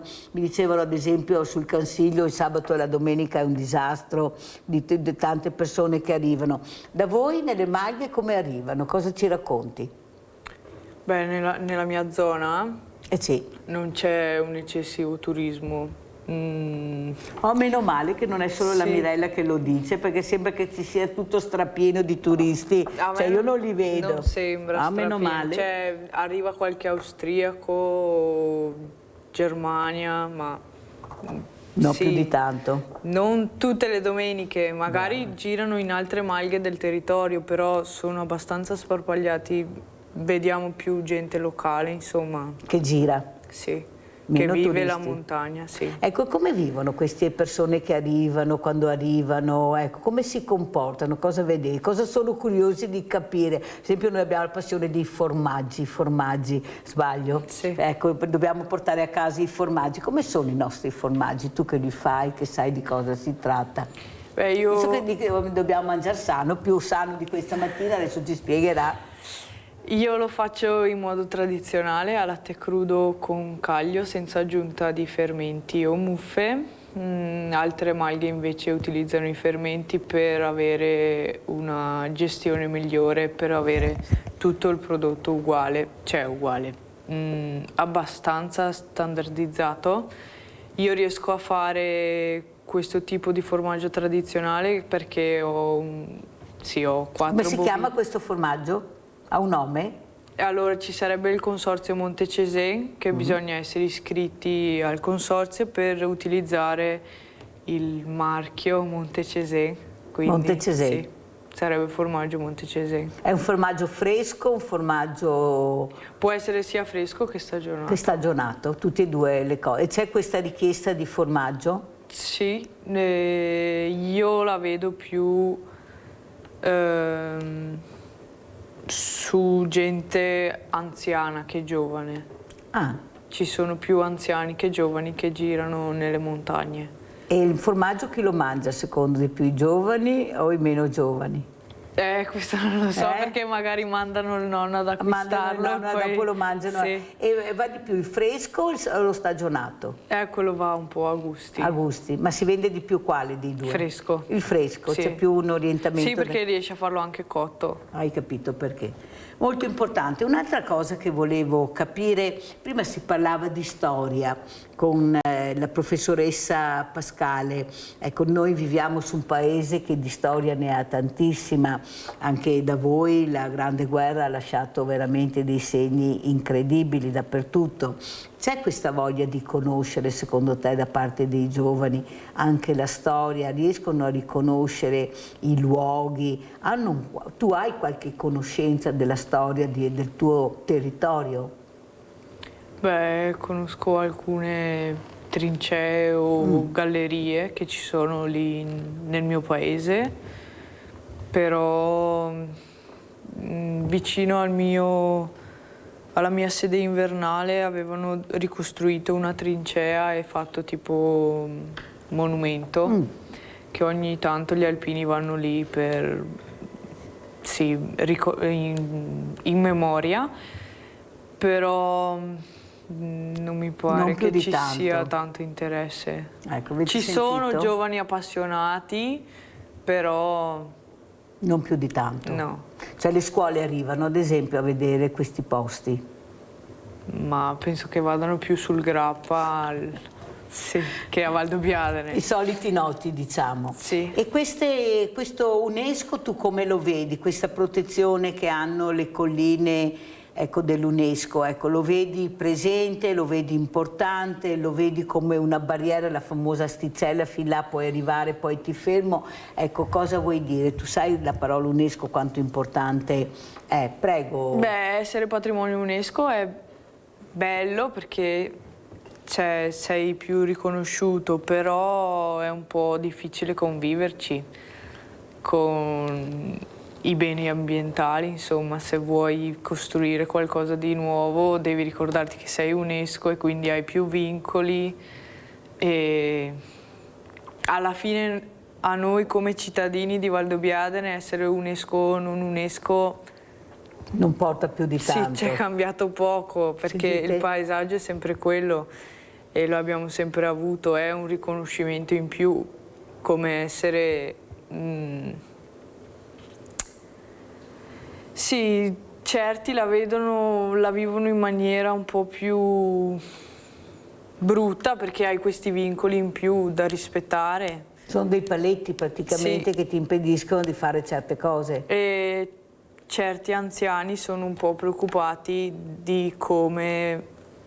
del futuro di Valdobbiadene perché dicono che ci sono sempre meno giovani che vogliono lavorare le rive, che sono quelle che sono UNESCO. È difficile lavorare anche sì, perché sono ripide. Io personalmente non ne ho, però so com'è. So come te. Sì. Secondo te, ecco, questi giovani, abbiamo sentito anche i numeri che ha dato anche il servizio che abbiamo appena sentito, c'è la voglia di riprendere in mano da parte dei giovani, sia ragazzi che ragazze, ecco, questo lavoro antico, diventare agricoltori, allevatori, è un lavoro faticoso, è un lavoro che ti lascia poco spazio di divertimento, di ferie. Ecco, Miria sorride perché sa cosa vuol dire, però secondo me se tu hai la passione riesci a superare tutto, è la passione che ti porta a fare questo e anche a non riuscire a fare e vivere la quotidianità che vivono magari ragazzi e ragazze della tua età con il divertimento. Ecco, cosa vuoi dire, Miriam? È che magari ci sono persone come me che la passione ce l'ho avuta da piccola ma non avevo più l'azienda alle spalle perché la mia azienda ce l'aveva il bisnonno, io non l'ho conosciuto e dopo 3 generazioni ho deciso no, si ritorna. 3 generazioni? Sì, e magari c'è chi ha una famiglia con un'azienda ben strutturata, con vigneto, cantine, così, e magari i figli non hanno questa passione. Però se devo dirti la verità, io sono stata parecchie volte, ho fatto anche importanti servizi sulle colline del Prosecco a Valdobbiadene.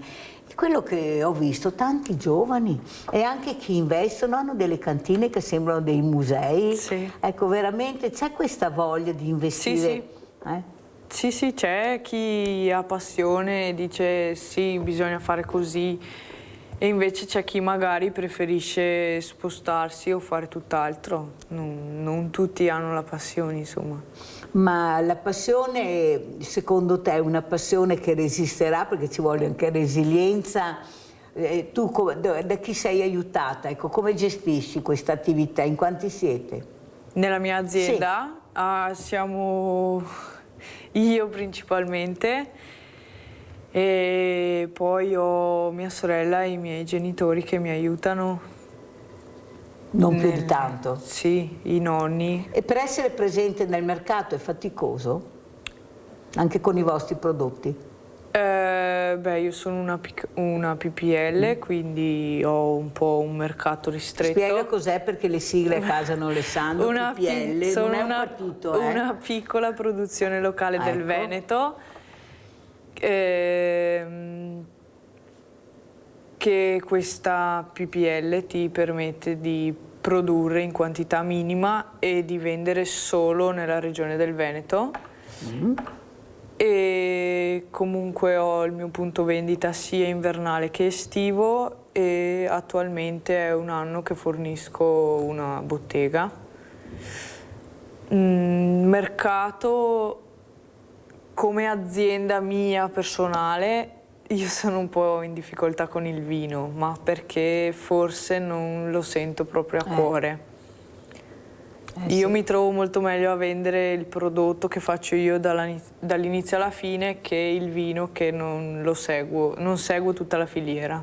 Perciò non ti appartiene, non lo senti, faccio un po' fai fatica. Ormai è 3 anni che ho l'azienda, mi sto un po' Quanto grande è questa migliorando. azienda? Abbiamo 2 sedi, una estiva e una invernale. Quella estiva è la Malga e quella invernale è un agriturismo dove faccio attualmente enoturismo, quindi degustazioni. E la Malga avrebbe 16 ettari di pascolo con bosco e ho 3000 metri di vigneto, un po' di oliveto e 4 bovini e 4 suini. Perciò un'azienda, diciamo, Piccola. a conduzione familiare, Sì. che però ti dà anche tanta soddisfazione, perché quando vedi che il tuo prodotto riesce a essere nel mercato, ad essere apprezzato, tutto il sacrificio viene ripagato, perché si vive anche veramente di consolazione e soprattutto gratitudine a quelle persone che hanno capito l'importanza di quello che stanno mangiando. Secondo te si può mangiare sano, si può mangiare ancora, diciamo, quel profumo che abbiamo un po' dimenticato? Prima sentivamo le interviste alle fragole, ma cosa mangiate le fragole adesso? Ecco, se sono fragole quelle veramente, io direi che non mangio neanche le fragole quando è il periodo delle fragole, non so, mi par plastiche, delle fragole grosse così sintetiche, ma non le trovi. No, io, se per cortesia le mettete nel mercato anche qua, non so dove vanno a finire le nostre fragoline di bosco. A proposito, secondo te si mangia sano? C'è ancora la possibilità di mangiare sano, oppure devi appunto recarti su queste malghe ad acquistare, a vedere? Però è anche faticoso, non è che sia sempre questo prodotto, farlo arrivare più a chilometro zero è difficile. Per me sarebbe meglio andare direttamente dal produttore ad acquistare, sia formaggio che insaccati o che vino, perché vedi, cioè, non solo io ma anche gli altri miei colleghi ti fanno vedere abbastanza tutta la filiera. Se vai in una cantina vedi la cantina dove viene prodotto. Lo assaggi? Sì, l'insaccato fai un po' fatica a vedere che facciamo gli insaccati, però insomma se sei venuto in Malga e poi mi segui fino all'inverno l'hai visto il suino, quindi sai come era. Perciò sai anche cosa mangerai e cosa ti porterai a casa. Sì, e sai cosa ha mangiato. Secondo te c'è questa ripresa di questo chilometro zero, anche di queste persone. Tu hai detto una cosa importante, hai detto ma che vengono a acquistare i formaggi, vedo i diversamente giovani, i nonni più che i ragazzi. Forse anche questo come dici tu, agriturismo, far capire l'importanza invece anche a questi ragazzi, anche nelle scuole, a conoscere questi prodotti, perché è là che iniziamo, questi bambini che non sanno neppure cos'è il pollo, dove si compra il pollo.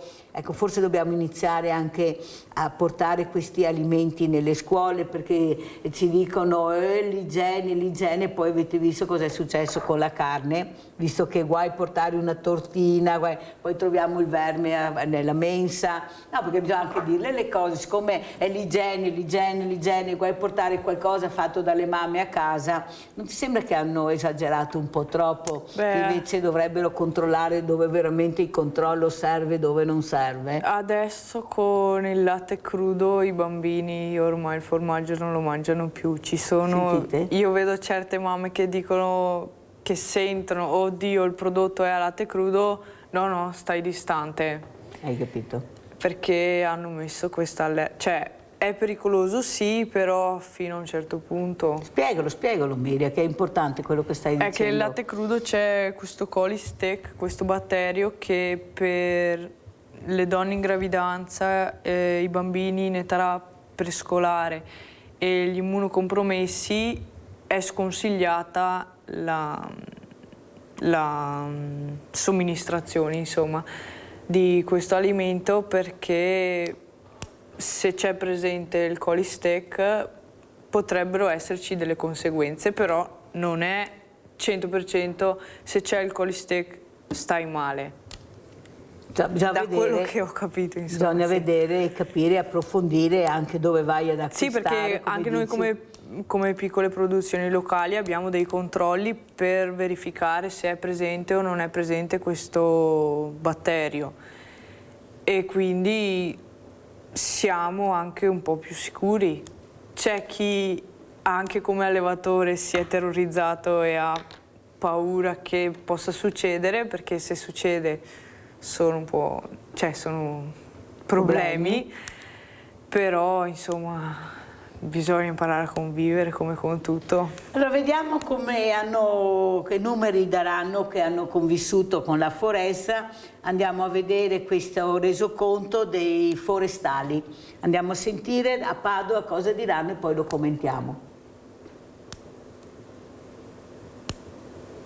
660 reati, più di 2.000 illeciti amministrativi per un importo complessivo delle sanzioni pari a 1 milione di euro su un totale di oltre 46.000 controlli effettuati nel 2025. Questi numeri del bilancio dell'attività dei Carabinieri Forestali del Veneto, un andamento in linea con quello degli anni scorsi e che ha visto nell'anno passato un grande impegno nei controlli per tutelare le aree boschive, salvaguardare paesaggi ed ecosistemi. Particolare attenzione è stata riservata al monitoraggio di suolo e acqua soggetti ad alto rischio inquinamento. Quindi le acque, il suolo, nelle loro componenti che poi costituiscono le basi per l'ecosistema, per la crescita delle diverse specie, oltre anche a quella della sicurezza delle popolazioni che vivono nei territori montani e non solo, perché ricordiamolo che l'attenzione delle popolazioni che vivono in montagna poi significa qualità di vita di quelli che si trovano nelle pianure. I Carabinieri Forestali si occupano anche di questioni particolarmente sentite come quella dei lupi nella provincia di Vicenza e ora avvistati anche nei Colli Euganei. Grazie a fototrappole, prelievi organici e studio delle tracce vengono monitorati i loro comportamenti e la presenza di fauna selvatica. Aumentati lo scorso anno anche i controlli per evitare il commercio illegale di animali d'affezione. Abbiamo riscontrato, ad esempio, nella nostra attività anche questo fenomeno che è l'importazione illegale da parte di cuccioli che provengono da altre nazioni europee. Persone giustamente animate dal sentimento di avere un cucciolo in casa magari si avventurano agli acquisti, poi offrendo di fatto la possibilità a chi fa un commercio illegale di introdurre nel nostro paese animali che non hanno, diciamo, quelle caratteristiche per essere introdotti. I carabinieri forestali sono impegnati anche nel monitoraggio meteonivometrico e di previsione del pericolo valanghe nelle nostre montagne, che in questi giorni hanno gli occhi puntati di tutto il mondo grazie alle Olimpiadi di Milano Cortina. È un grado di pericolo valanghe che impone attenzione nella valutazione dei singoli pendii eventualmente da attraversare da parte degli escursionisti che affrontano la montagna invernale. Non è presente tantissima neve al suolo, ma la modalità con cui è caduta, la frequenza delle nevicate, le condizioni anche meteorologiche con cui è caduta ne determinano una pericolosità non trascurabile.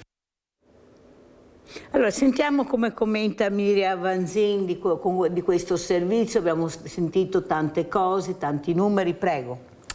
Che sono d'accordo anch'io che la montagna va vissuta e preservata, altrimenti anche la fauna che vive in montagna poi non vivrà più in montagna perché non trova più da mangiare. Perché finché ci siamo noi che teniamo il pascolo in un certo modo, anche il capriolo, il cervo è lì con noi.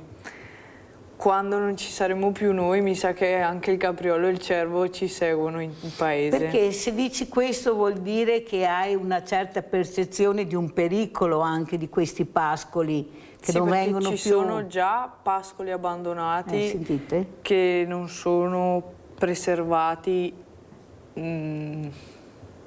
a prato inglese, per farvi capire, no? Pulito. Pulito. Se non è pulito crescono sterpaglie. Cos'è la biodiversità per te, Miriam? Cosa vuol dire per te biodiversità? Per me è vedere che insieme alle mie vacche al pascolo ci sia il cinghiale, il capriolo, la volpe, che quindi ha... L'erba, i fiori, sì, diversa, dove farfalle. Questi animali mangiano. Sì. Vedete, le farfalle ce ne sono di belle grandi, tu le vedi? Sì, ma io ne vedo sempre meno. Sempre meno anche là. Cioè, sono giovane, però io mi ricordo che da piccola ne vedevo di più. I fiori più o meno sono rimasti sempre uguali. E le rane invece, per esempio, penso che stiano trovando difficoltà a deporre le uova, perché magari depongono le uova, cioè a riprodursi, perché depongono le uova, poi magari c'è siccità e le pozze di cui parlavo prima si rimpiccioliscono. Sì, si rimpiccioliscono e le uova rimangono senza acqua e quindi non nascono. Quello l'ho notato negli ultimi anni. Questa natura che fa fatica a resistere, vedo, questa fauna sempre più in difficoltà. Ma quello penso sia più un cambiamento climatico, che magari loro erano abituate a deporre le uova marzo-aprile, mi pare, più o meno. Sì, a giugno nascono, ma sarà aprile-maggio. Adesso attualmente così su due piedi non mi viene bene in mente. Questi comunque girini che nascono. Sì, io mi ricordo che seguivo tutto il ciclo ancora da quando ero piccola. Vedevi le uova, poi i girini e poi iniziano le gambe, perdono la coda e sono rane. Invece adesso vedo che trovo le uova, torno magari dopo una settimana, le uova sono rimaste nella terra e l'acqua se n'è andata. Non c'è più niente. Sì, e quindi non nascono. Non nascono. Cos'è che ti spaventa di più? Quello che hai paura, quello che ti preoccupa di più, sia come persona che come allevatrice? Cos'è che ti preoccupa di questo andazzo che stai vedendo? Non vedo più le rane, te l'ho fatto dire, ecco, ho paura dei lupi, ce ne sono troppi. Cioè, cosa c'è che manca secondo te? Un controllo, una rete, anche una rete armoniosa di persone competenti che riescono veramente a capire cosa fare? Sì, perché anche nel bellunese ci sono tante malghe che non stanno più... Cioè stanno andando deserte, non si presenta più nessuno per prenderle perché o hanno paura del lupo o sono preoccupati per il latte crudo, che basterebbe pastorizzare il latte, però non viene più un prodotto tradizionale, è più un prodotto casareccio, sì, diciamo. Non è più così perché è pastorizzato, quindi hai ucciso tutto e ci aggiungi tu cosa far vivere dentro a quel latte, quindi è un po' più industriale. Ma non è che forse si sono accaniti su quello che dovrebbero invece avere un po' preservato, naturalmente con controlli, ci mancherebbe, con l'igiene e la pulizia, invece di andare a vedere dove veramente sarebbero serviti dei controlli ferrei? Avete visto cosa è successo? Come è vissuto la storia della carne? Questa carne putrefatta, l'hai sentita, sì, no? L'ho vista. Che andava dappertutto, nelle crociere. Abbiamo sentito grosse ditte anche importanti che usufruivano in parte di questa carne. Come l'hai vissuta tu da allevatrice, da imprenditrice, da giovane che tiene anche, io penso, alla tua salute? Ecco. Perché hai capito il vino, insomma, non è che lo sei, perciò ho capito che tu vino non ne bevi. No, sì, lo bevo, ma non riesco ti a appassiona. venderlo. Meno male, ogni tanto sentiamo anche questo. Ecco, cosa vuoi dire secondo te? Ecco, questo... È che vincono sempre i più grandi, sì. Perché anche con carne senza, andava di moda carne senza antibiotici, dovrebbe essere tutta la carne senza antibiotici, perché se tu tratti un animale con l'antibiotico ci sono dei tempi da rispettare, perché quando tu macelli l'animale non ci sia più presente l'antibiotico. Quindi alla fine è tutta la carne, dovrebbe essere tutta, però in realtà non si sa, per quello sarebbe meglio comprarla dal produttore, sì, direttamente in allevamento. Ci sono allevamenti che vendono carne propria. Sì, è vero. Non solo formaggio insaccati. È vero. Ma si vedono anche poco, li sentiamo poco, li facciamo... Perché c'è un bel po' di burocrazia, insomma. Hai capito? Bisogna farla analizzare, bisogna... cioè anche quella che vi impedisce. Attrezzarsi, bisogna avere le celle, sì, il macellaio. Bisogna essere strutturati, sì, diciamo. bisogna organizzarsi un po'. E dopo bisogna avere anche una velocità. Sì, e una clientela, insomma, una clientela richiesta, di produrre il tuo prodotto, di proporlo, ma che venga la gente, perché se lo faccio poi non riesco a venderlo. Poi lo butto via, non ha senso. Secondo te cos'è che impedisce al piccolo di entrare in questa catena, ecco, di consumo? Ecco, perché tu stai spiegando molto bene che nonostante quello che sento, il piccolo è ancora bello, il piccolo è ancora sano, fidatevi del piccolo, perché quasi sempre, non diciamo tutto, poi non voglio sparare nel mucchio, però se guardate bene avete la certezza di mangiare sano. E questo è il tuo messaggio questa mattina, o sbaglio? Sì, perché insomma hai un riscontro con produttore e cliente, quindi è come se lei fosse mia cliente, le spiego bene come è stato prodotto quell'alimento, poi lo assaggia, poi mi dice sì, sento la differenza tra uno industriale. Quindi c'è un rapporto più tipo di amicizia, più familiare. E di fiducia? Sì. Luigi da Padova, vai Luigi. Buongiorno anche all'ospite. Buongiorno. Allora io mi ricordo, perché sono datato, che da bambino andavamo a prendere il latte in latteria, era una festa, il latte era una meraviglia. Quando lo mettevi a bollire faceva un dito di panna, perché non era scremato, non era niente. Il problema è che poi, perché il problema l'industria è importante che ci sia l'industria alimentare, ma è altrettanto importante che la politica, chi fa le leggi, ci dica la verità. Perché hanno dovuto raccontare la balla della febbre maltese? Cioè noi ci hanno raccontato che bere quel latte crudo lì faceva venire la febbre maltese, ma nessuno di noi bambini si è mai ammalato quando bevevamo tanto latte e andavamo a prenderlo in latteria, nessuno. E poi è venuto avanti questo latte che non si capisce se è latte fatto con latte di mucca o se è fatto con la calce, capisce? Non sa di niente, lo metti su a bollire, anche il latte intero sa poco o niente. Il latte scremato è una cosa bianca, come la calce. Ecco, per cui se dicessero la verità su quello che deve essere fatto, no? Noi saremmo anche contenti di capire le cose come che piega stanno prendendo.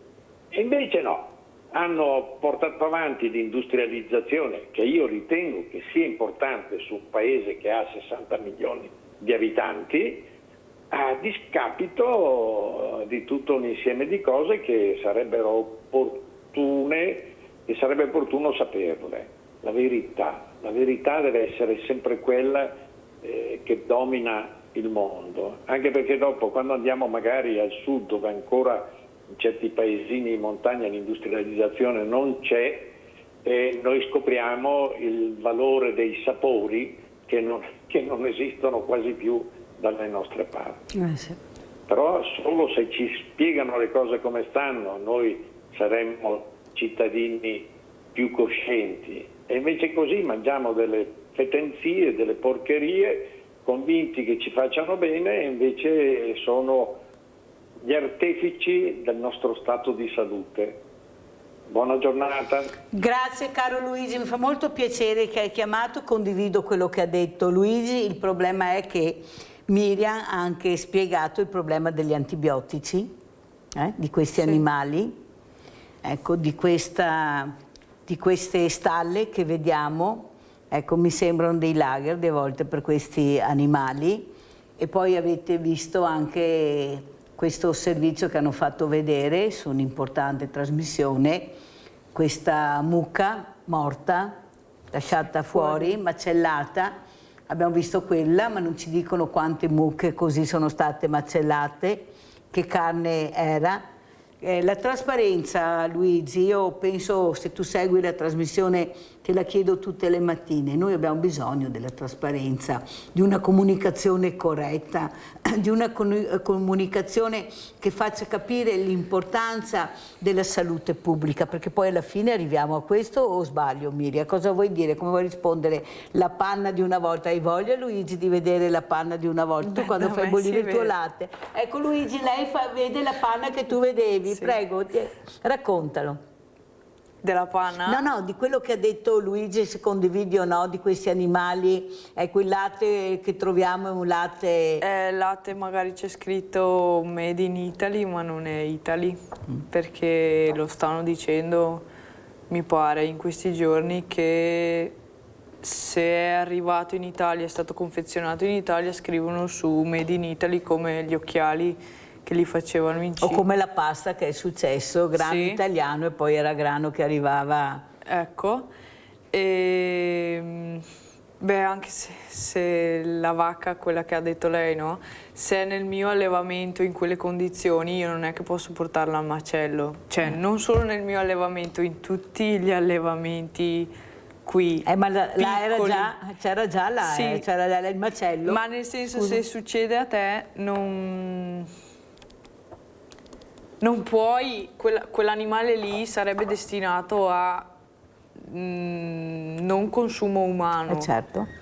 E quindi da allevatore ti Ma come ce la girano raccontano? un po'. Ma come se la raccontano? Cioè io non vedo tutto questo can-can, questa trasparenza anche su quello che abbiamo visto, che hanno detto, perché i numeri sono numeri, le foto sono foto, i video sono video, cioè non è che abbiamo visto una cosa per un'altra. Voi avete sentito qualcosa? Sentiamo Giusy, vai Giusy.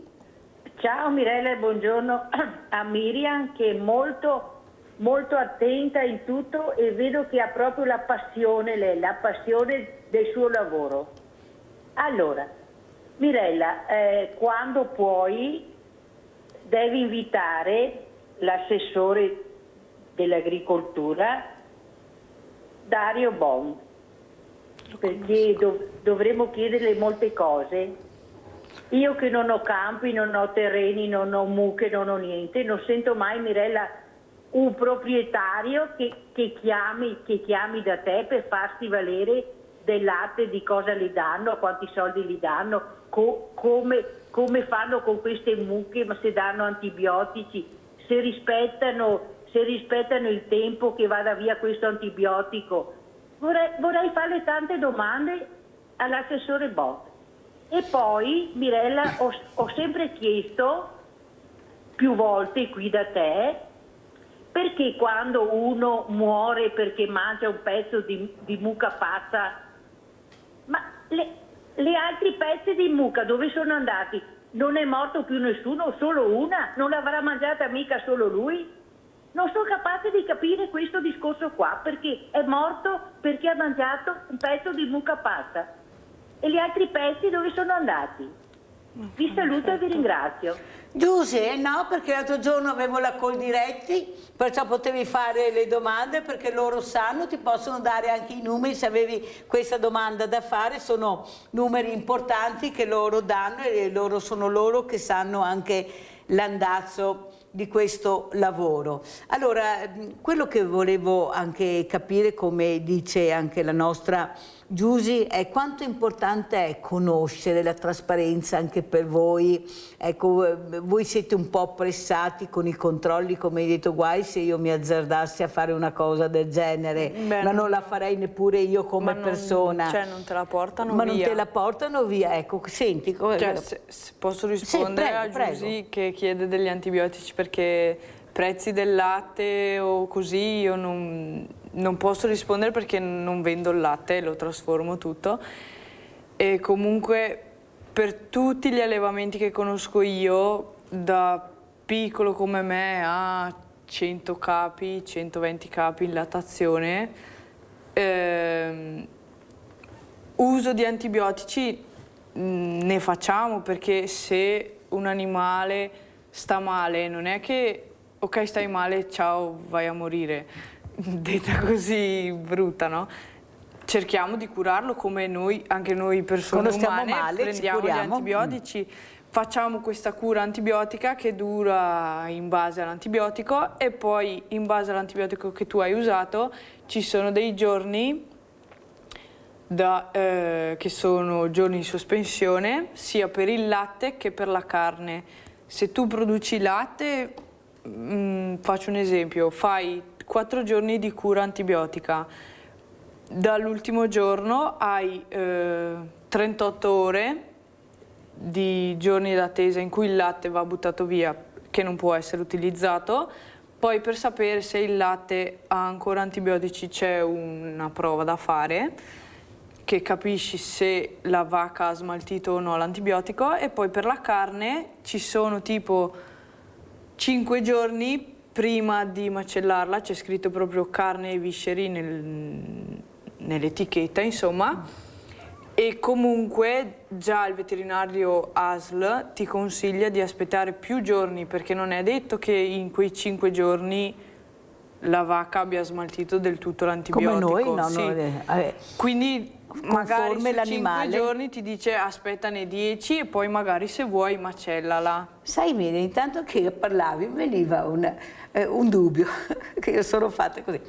Cioè non è che dobbiamo fare anche l'etichetta a discrezione dell'allevatore, perché se io non rispetto questi giorni... Beh, che sappia io... al macello non viene accettata, poi se... Che sappia io, dice Miriam... Con tutti quelli che conosco io non si può fare, perché a me è successo... Non si può, non si potrebbe.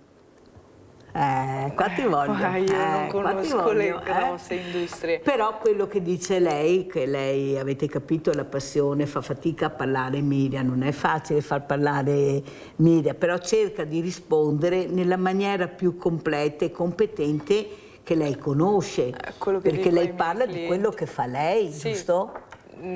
Io conosco altri allevamenti e so che non fanno così, perché ne parlavo anche l'altro giorno che ho avuto dei problemi in azienda e ho dovuto trattare una vacca, sta bene, e mi hanno chiesto: ti arrangi tu a scaricare il medicinale o lo fa il veterinario? Io gli ho detto no, lascio fare al veterinario, perché tanto quello è. E ci sono certi che magari dicono mi arrangio, perché so che poi se devo caricare l'animale so come gestirmi i tempi di attesa, perché magari io ho usato sì, ognuno è così, ma io so che negli allevamenti medi dovrebbe essere così. A me era successo col suino che si era rotto il filo della schiena, non si erano accorti subito, quindi ho fatto una cura antibiotica e alla fine ho dovuto fare una macellazione d'urgenza e quel suino non è andato ad uso umano. Avete capito? Perciò gli aggettivi e i sostantivi sono a discrezione e vedremo come andrà a finire. Pubblicità.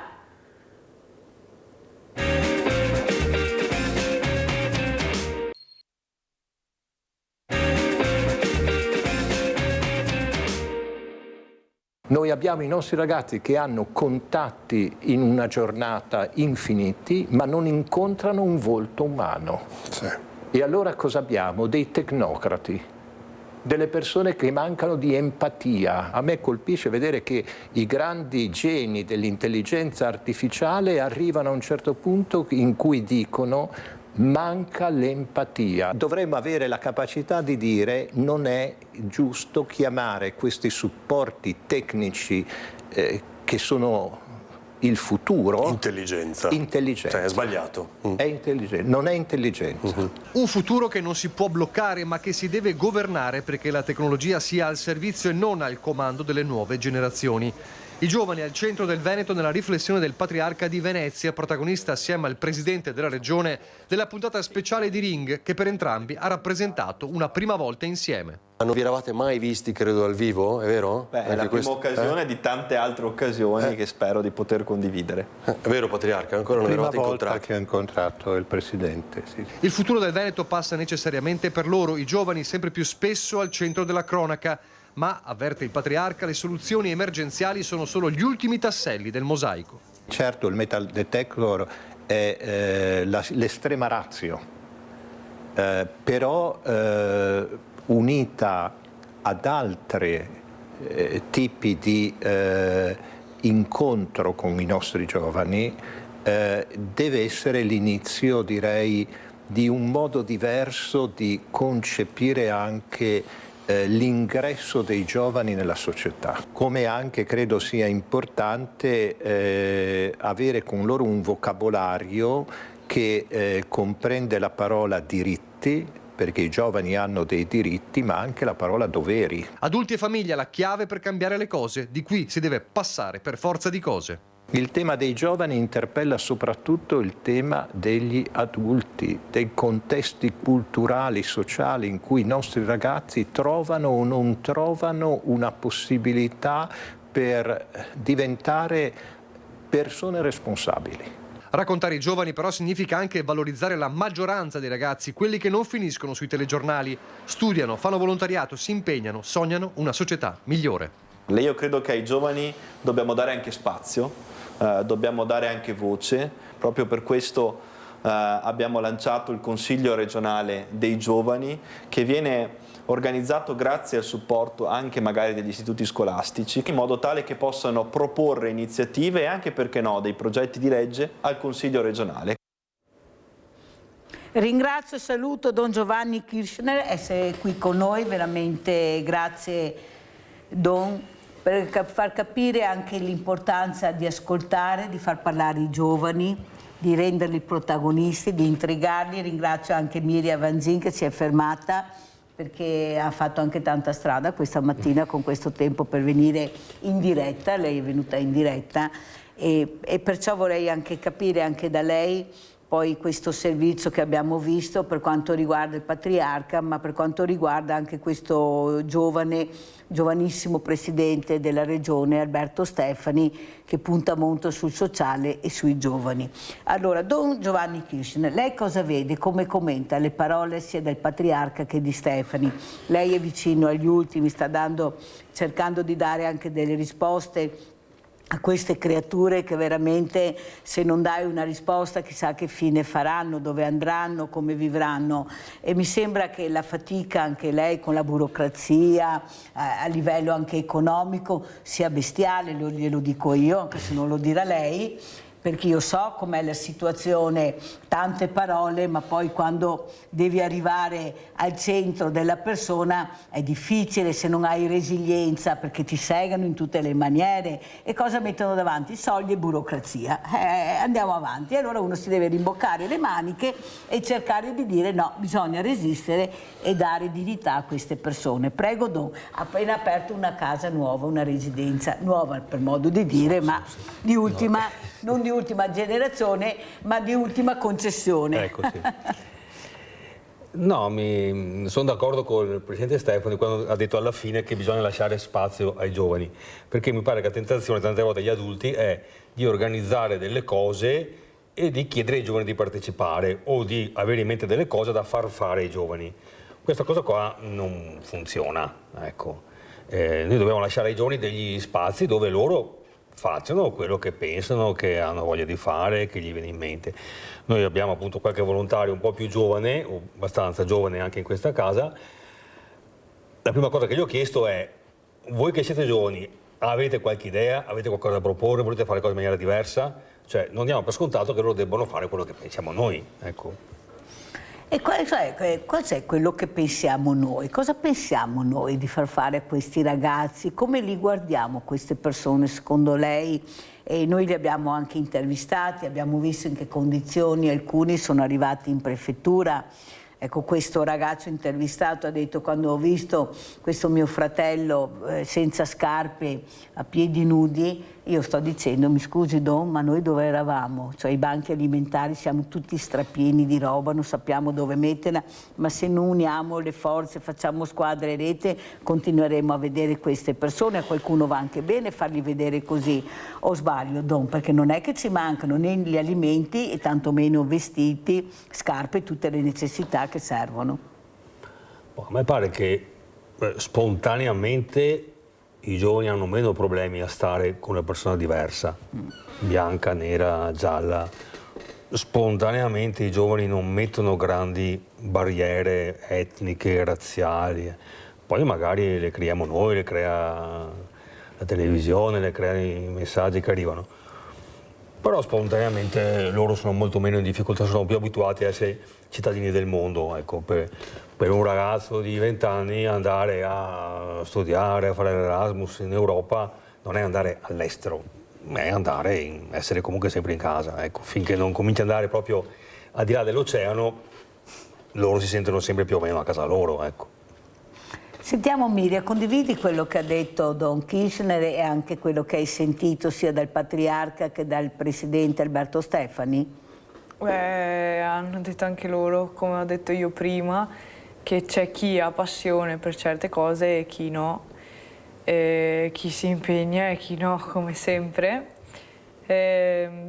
L'Erasmus, io sono andata in Irlanda, però non mi sentivo bene, cioè non mi sentivo come a casa, però quello è anche un po' personale, cioè dipende dalle persone come sempre. Cos'è il diverso per un giovane? Il giovane vede veramente il diverso oppure lo riscontri più sui diversamente giovani? Eppure hanno provato Don Kirchner la miseria, questi diversamente giovani, la fame, hanno paura del diverso. Una volta eravamo molto più accoglienti, qualcosa è cambiato, cioè il messaggio che è arrivato a queste figure. Cos'è il diverso per te, Miriam? A livello personale o... Tutte e due, da dove vuoi partire? Beh, per me è diverso, è tipo io sto bene, tu stai male, cioè siamo diversi, oppure per me è tutto un po' diverso, cioè anche noi tre siamo diversi per me, ma non diversi nel senso di provare odio perché sei diverso, perché ognuno è unico, no? Don, come commenta quello che ha detto Miriam? Diverso, la parola diverso. Sì, credo che il problema è se noi vediamo la diversità come un ostacolo, una fatica o come una ricchezza.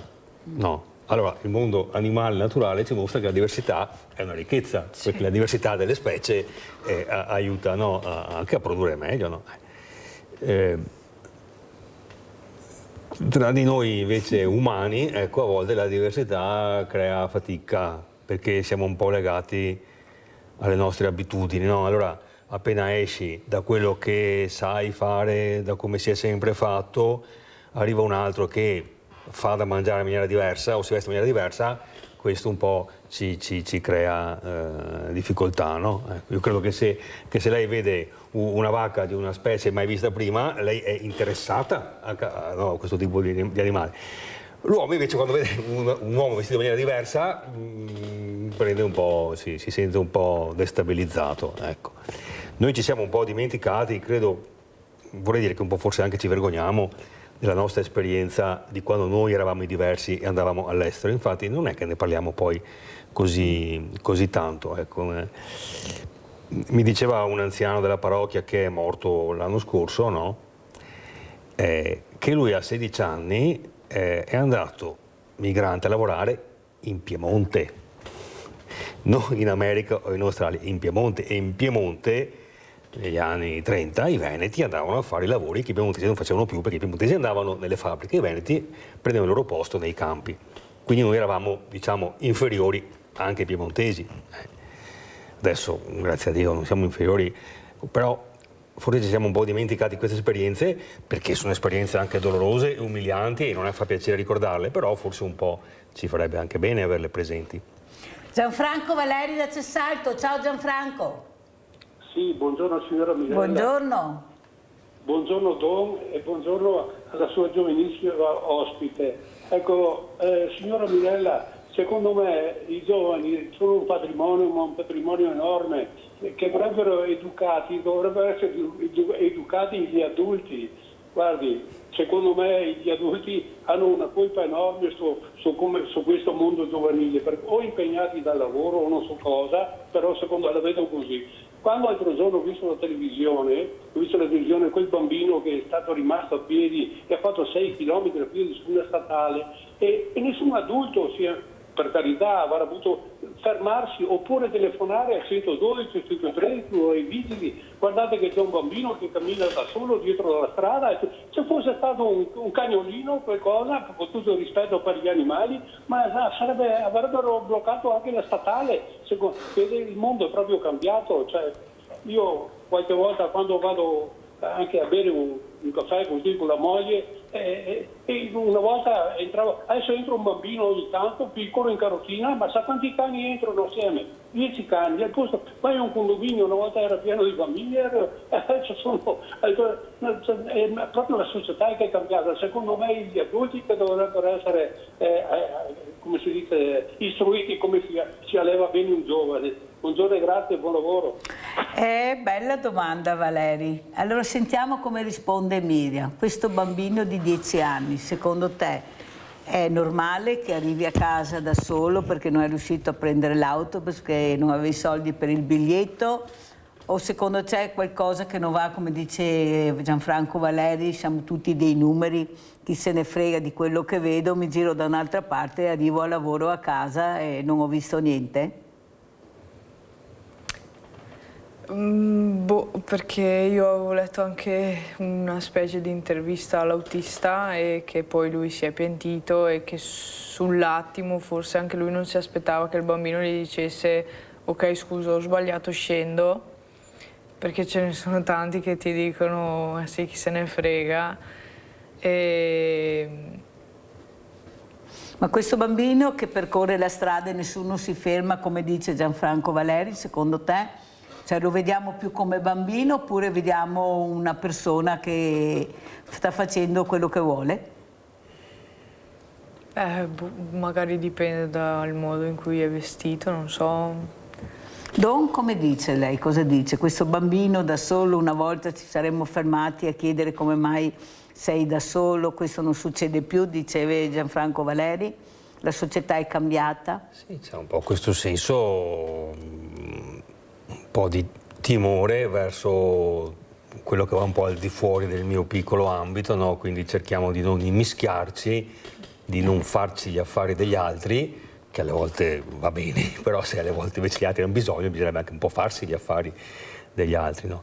Cioè, ci siamo un po' isolati, ecco, un po' per timore, un po' perché in fondo ognuno pensa di potersi arrangiare, ma si fa un po' fatica a interessarsi degli altri, a volte anche perché magari gli altri ti rispondono anche male o ti respingono se tu ti interessi a loro. Per cui si è un po' persa questa idea di essere responsabili anche degli altri, non solo della tua ristretta cerchia. Allora, mi raccontava una mia amica che ha visto un bambino piccolissimo, 5-6 anni, 6 anni penso, ma molto piccolo, di colore naturalmente, con una bicicletta piccolissima, da solo, che andava a scuola.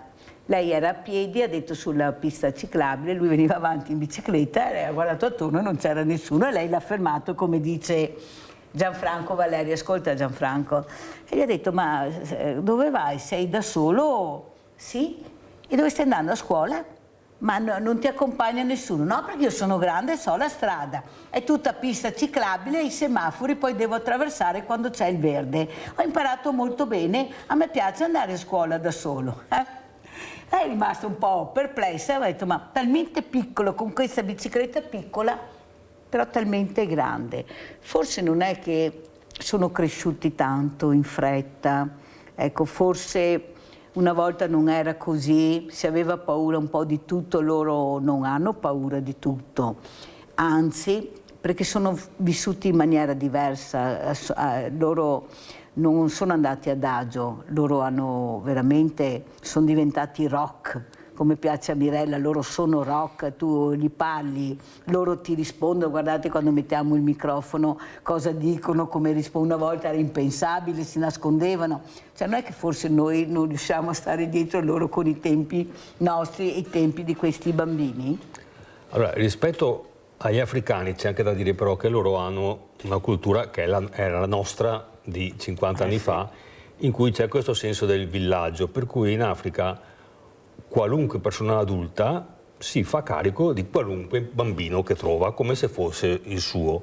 Per cui per loro mandare i bambini in giro per strada da soli non è un pericolo, perché sanno che attorno qualunque adulto c'è, li difenderà e si prenderà cura di loro. Per capire che quando funziona così ci mettono un attimo, perché per loro è talmente scontato, e di fatto sarebbe scontato, e lo era anche qui una volta. No, mi diceva una persona l'altro giorno che quando lui aveva 10 anni combinava qualcosa fuori di casa, quando rientrava a casa sua mamma lo sapeva già, perché qualcuno gliel'aveva riferito.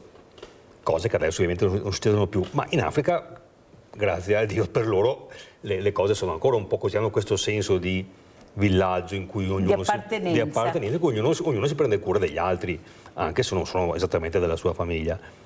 Poi infatti questa mia amica l'ha fatto. Esatto. Cioè vuol dire che c'è ancora, bisogna vedere, come dice giustamente Emilia, ognuno di noi, perché ognuno ha un suo vissuto, una sua storia. Tu ti saresti fermata se avessi visto questo bambino piccolo da solo con la bicicletta, oppure avresti proseguito? Boh, forse se lo conoscevo magari sì, ma... Sì, no, anche no. Cioè, anch'io andavo a casa da scuola a piedi, ma era normale, non facevo 6 chilometri, però facevo strada, insomma. Ed eri piccola? Eh sì, alle elementari. Avete capito? Forse non ci ricordiamo più, abbiamo una memoria corta di come anche noi una volta con cosa andavamo a scuola, come la frequentavamo, ma forse prima io ho avuto nella prima parte Orlando Materassi, che ha scritto anche questi libri molto belli parlando del giorno della memoria, assieme alla professoressa Silvia Pascale, docente storica, il quale anche tutti e due, ma soprattutto più il presidente Materassi, raccontava di questo diario che è stato scritto da lui e dalla Pascale sui ricordi del loro nonno, del loro papà. Però non era che il papà parlava molto di quello che era successo durante la guerra, anzi non parlava proprio, è il nonno che parla forse più del papà. Ma non parlavano per paura di ferire, per paura di far rivivere la disgrazia, questa persecuzione che avevano vissuto, perciò cercavano di non infierire, ma non per non raccontare. Però se non racconti la storia come si fa? Per fortuna invece che poi i nonni Infatti ho detto, sono orgoglioso anche di mio nipote, assieme abbiamo scritto questo libro, si è intrigato con questo diario e ha voluto dare una testimonianza. Forse dobbiamo accompagnare di più questi ragazzi, fargli capire cos'è la vera storia. Sì, anche se io capisco, io ho avuto 2 nonni e entrambi hanno fatto la guerra, uno mi ha sempre raccontato, l'altro no. Dipende cosa hai vissuto e quanto dolore ti ha lasciato dentro. Quindi io posso anche capire, ci sono un sacco di persone sopravvissute ai campi di sterminio che non hanno mai raccontato o l'hanno fatto solo in tarda età perché era una memoria troppo dolorosa e raccontarla in qualche modo ti fa rivivere il dolore, il male. Questo vale anche per i ragazzi che arrivano adesso qui, magari attraverso il Mediterraneo, che hanno rischiato la vita in Libia, dappertutto. Prima che loro raccontino quello che hanno subito ci vuole a volte molto tempo perché sono cose talmente terribili che solo a raccontarle e a ripeterle ti fanno star male. Allora andiamo a vedere anche questo Don Kirchner e i senza tetto. Cosa dicono e chi sono questi senza tetto? Andiamo a vedere. Questo è il... Ci sono state alcune persone che ci hanno chiamato, che sono venute in più, diciamo, rispetto a quelli che c'erano già prima, perché noi cerchiamo che ogni notte ci sia uno di noi che dorme insieme con gli ospiti. Un appello lanciato tramite i social e che ha trovato risposta. Continua l'impegno della comunità della parrocchia di Santa Maria del Sile a Treviso nel dare ospitalità ai senza tetto. Non gli diamo solo un materasso per terra, ma anche un po' li salutiamo, li accogliamo, gli chiediamo com'è la giornata, ecco.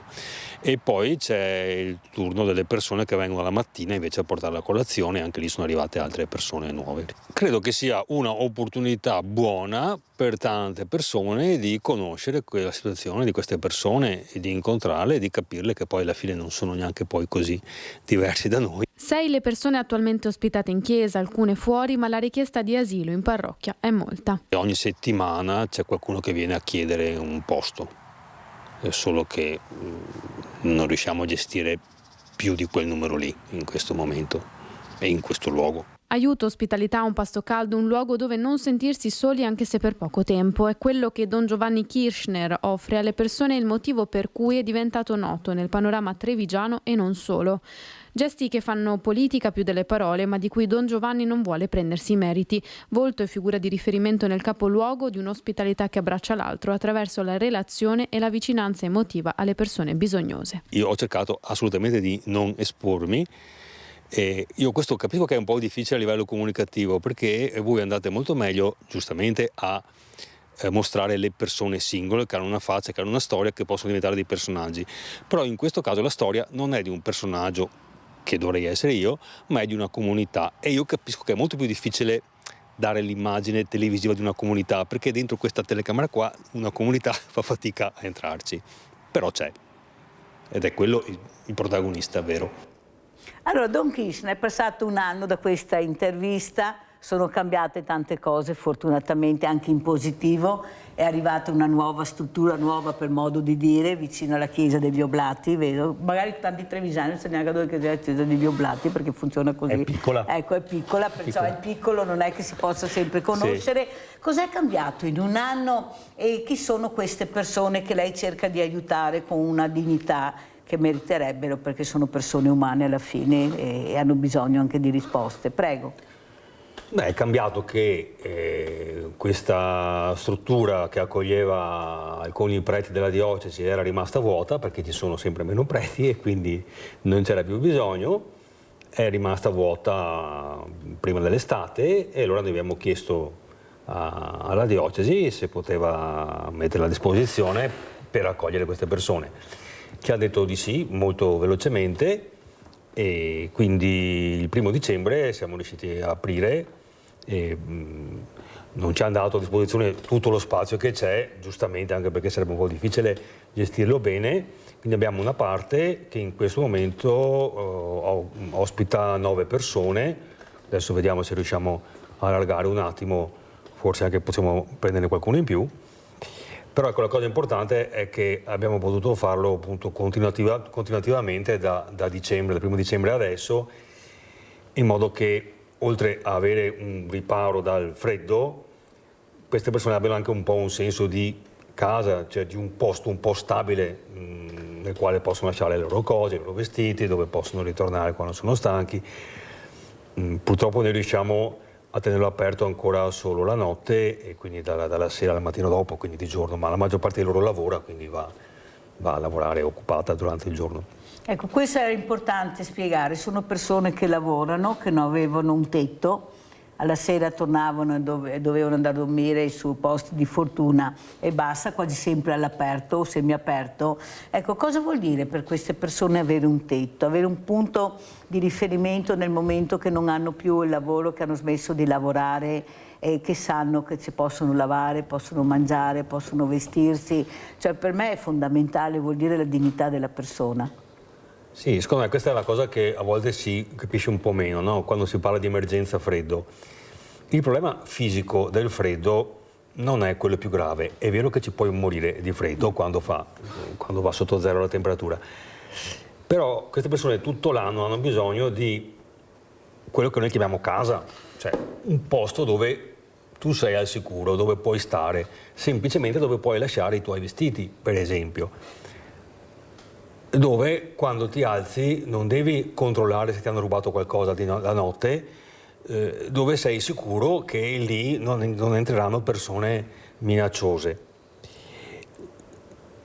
Questo ti dà quel senso di stabilità che è fondamentale anche per una salute psichica, ma questo è facilmente comprensibile. Se noi dovessimo ogni notte cercarci un posto dove dormire e tenere tutti i nostri effetti personali addosso, altrimenti ce li portano via, nel giro di un mese o 2 mesi sbarelli, insomma, ecco, la precarietà abitativa diventa facilmente precarietà interiore, psichica. Poi non c'è molto da stupirsi se tante persone che dormono fuori cominciano a bere o a drogarsi o altro, perché è chiaro che anche perché hanno il nemico dietro l'angolo che li aspetta. Perdono la loro umanità.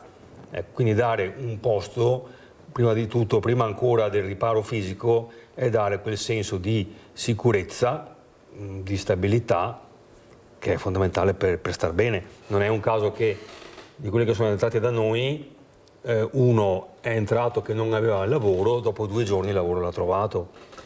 È un lavoro che vuol dire, lui lavora in un ristorante, lava i piatti, quindi finisce tardi la sera.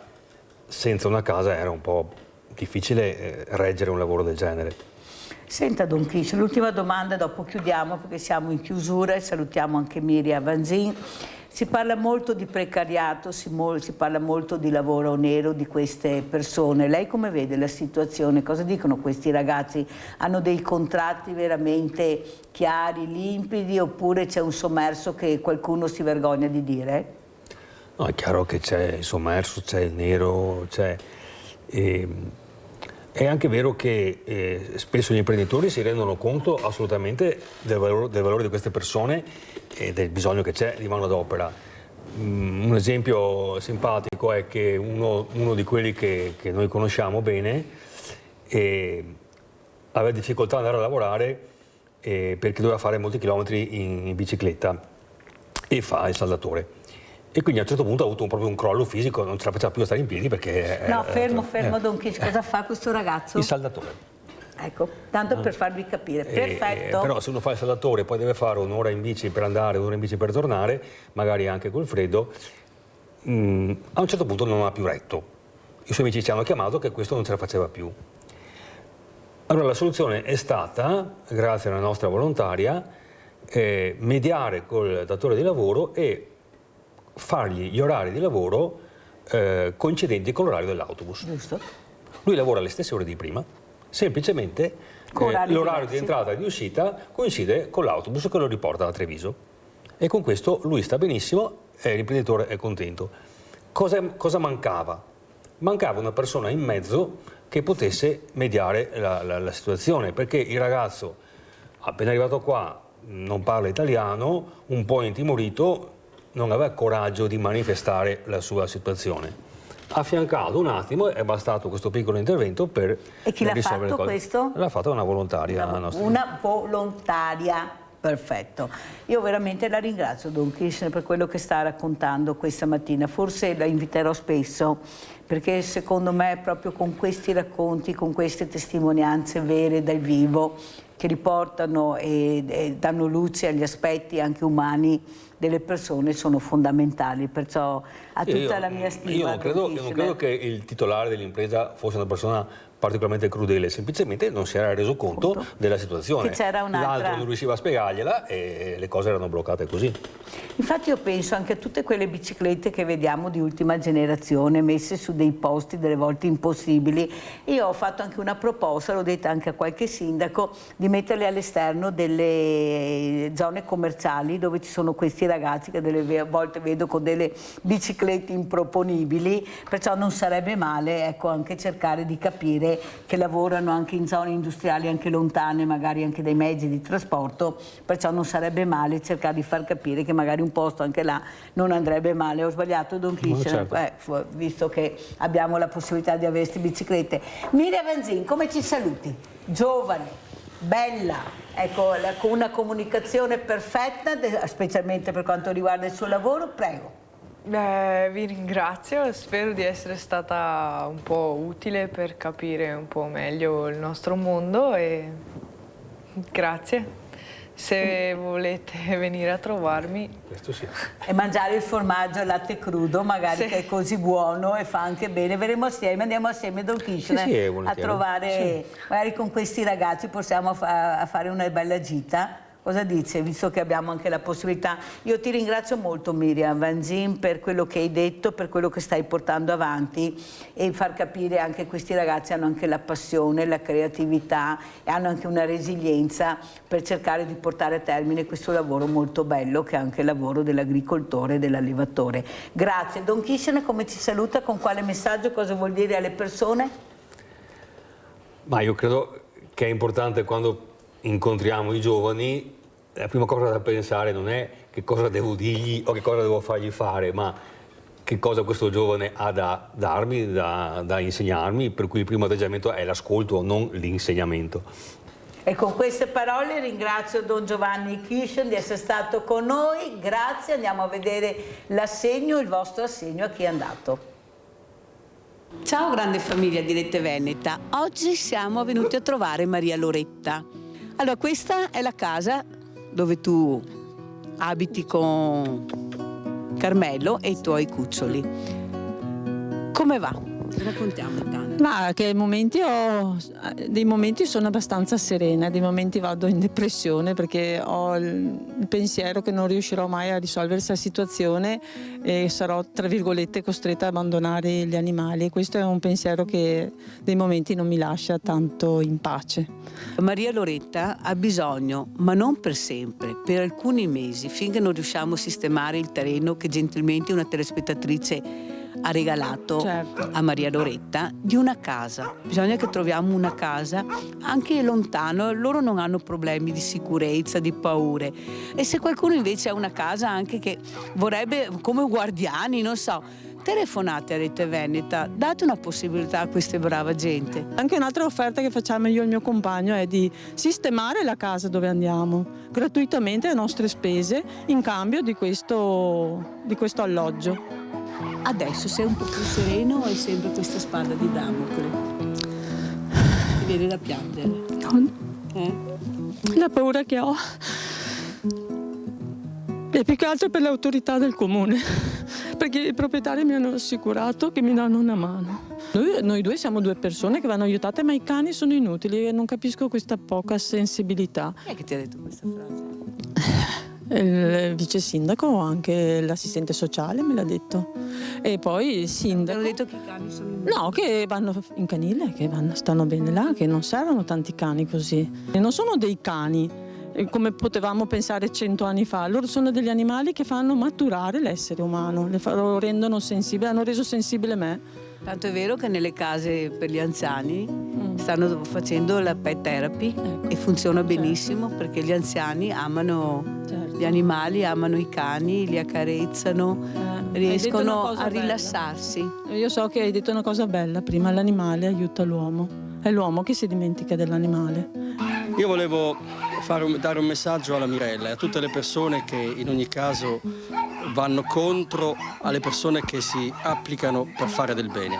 Allora alla Mirella dico semplicemente, devi avere forza e coraggio. E tu non sei Mirella e basta, ma sei uno spirito incarnato in terra che fa del bene a tutti quanti. Continua così, perché molte persone attraverso il tuo operato ricevono amore e sostegno. E ti mando tante benedizioni, grazie. Questo è l'assegno, Maria Loretta, che la grande famiglia di Rete Veneta ha deciso, siamo a Natale, di dare anche a te e ai tuoi cuccioli per aiutarvi, per cercare di non stare al freddo, di riuscire a riscaldarvi, di avere l'acqua calda e di dare da mangiare anche a questi cuccioli, di mangiare anche voi. Grazie di cuore, mi avete aperto veramente, una persona come me fredda e orgogliosa, avete aperto il cuore. Grazie. E la Mirella anche vi dice grazie, grazie, grazie. Ciao.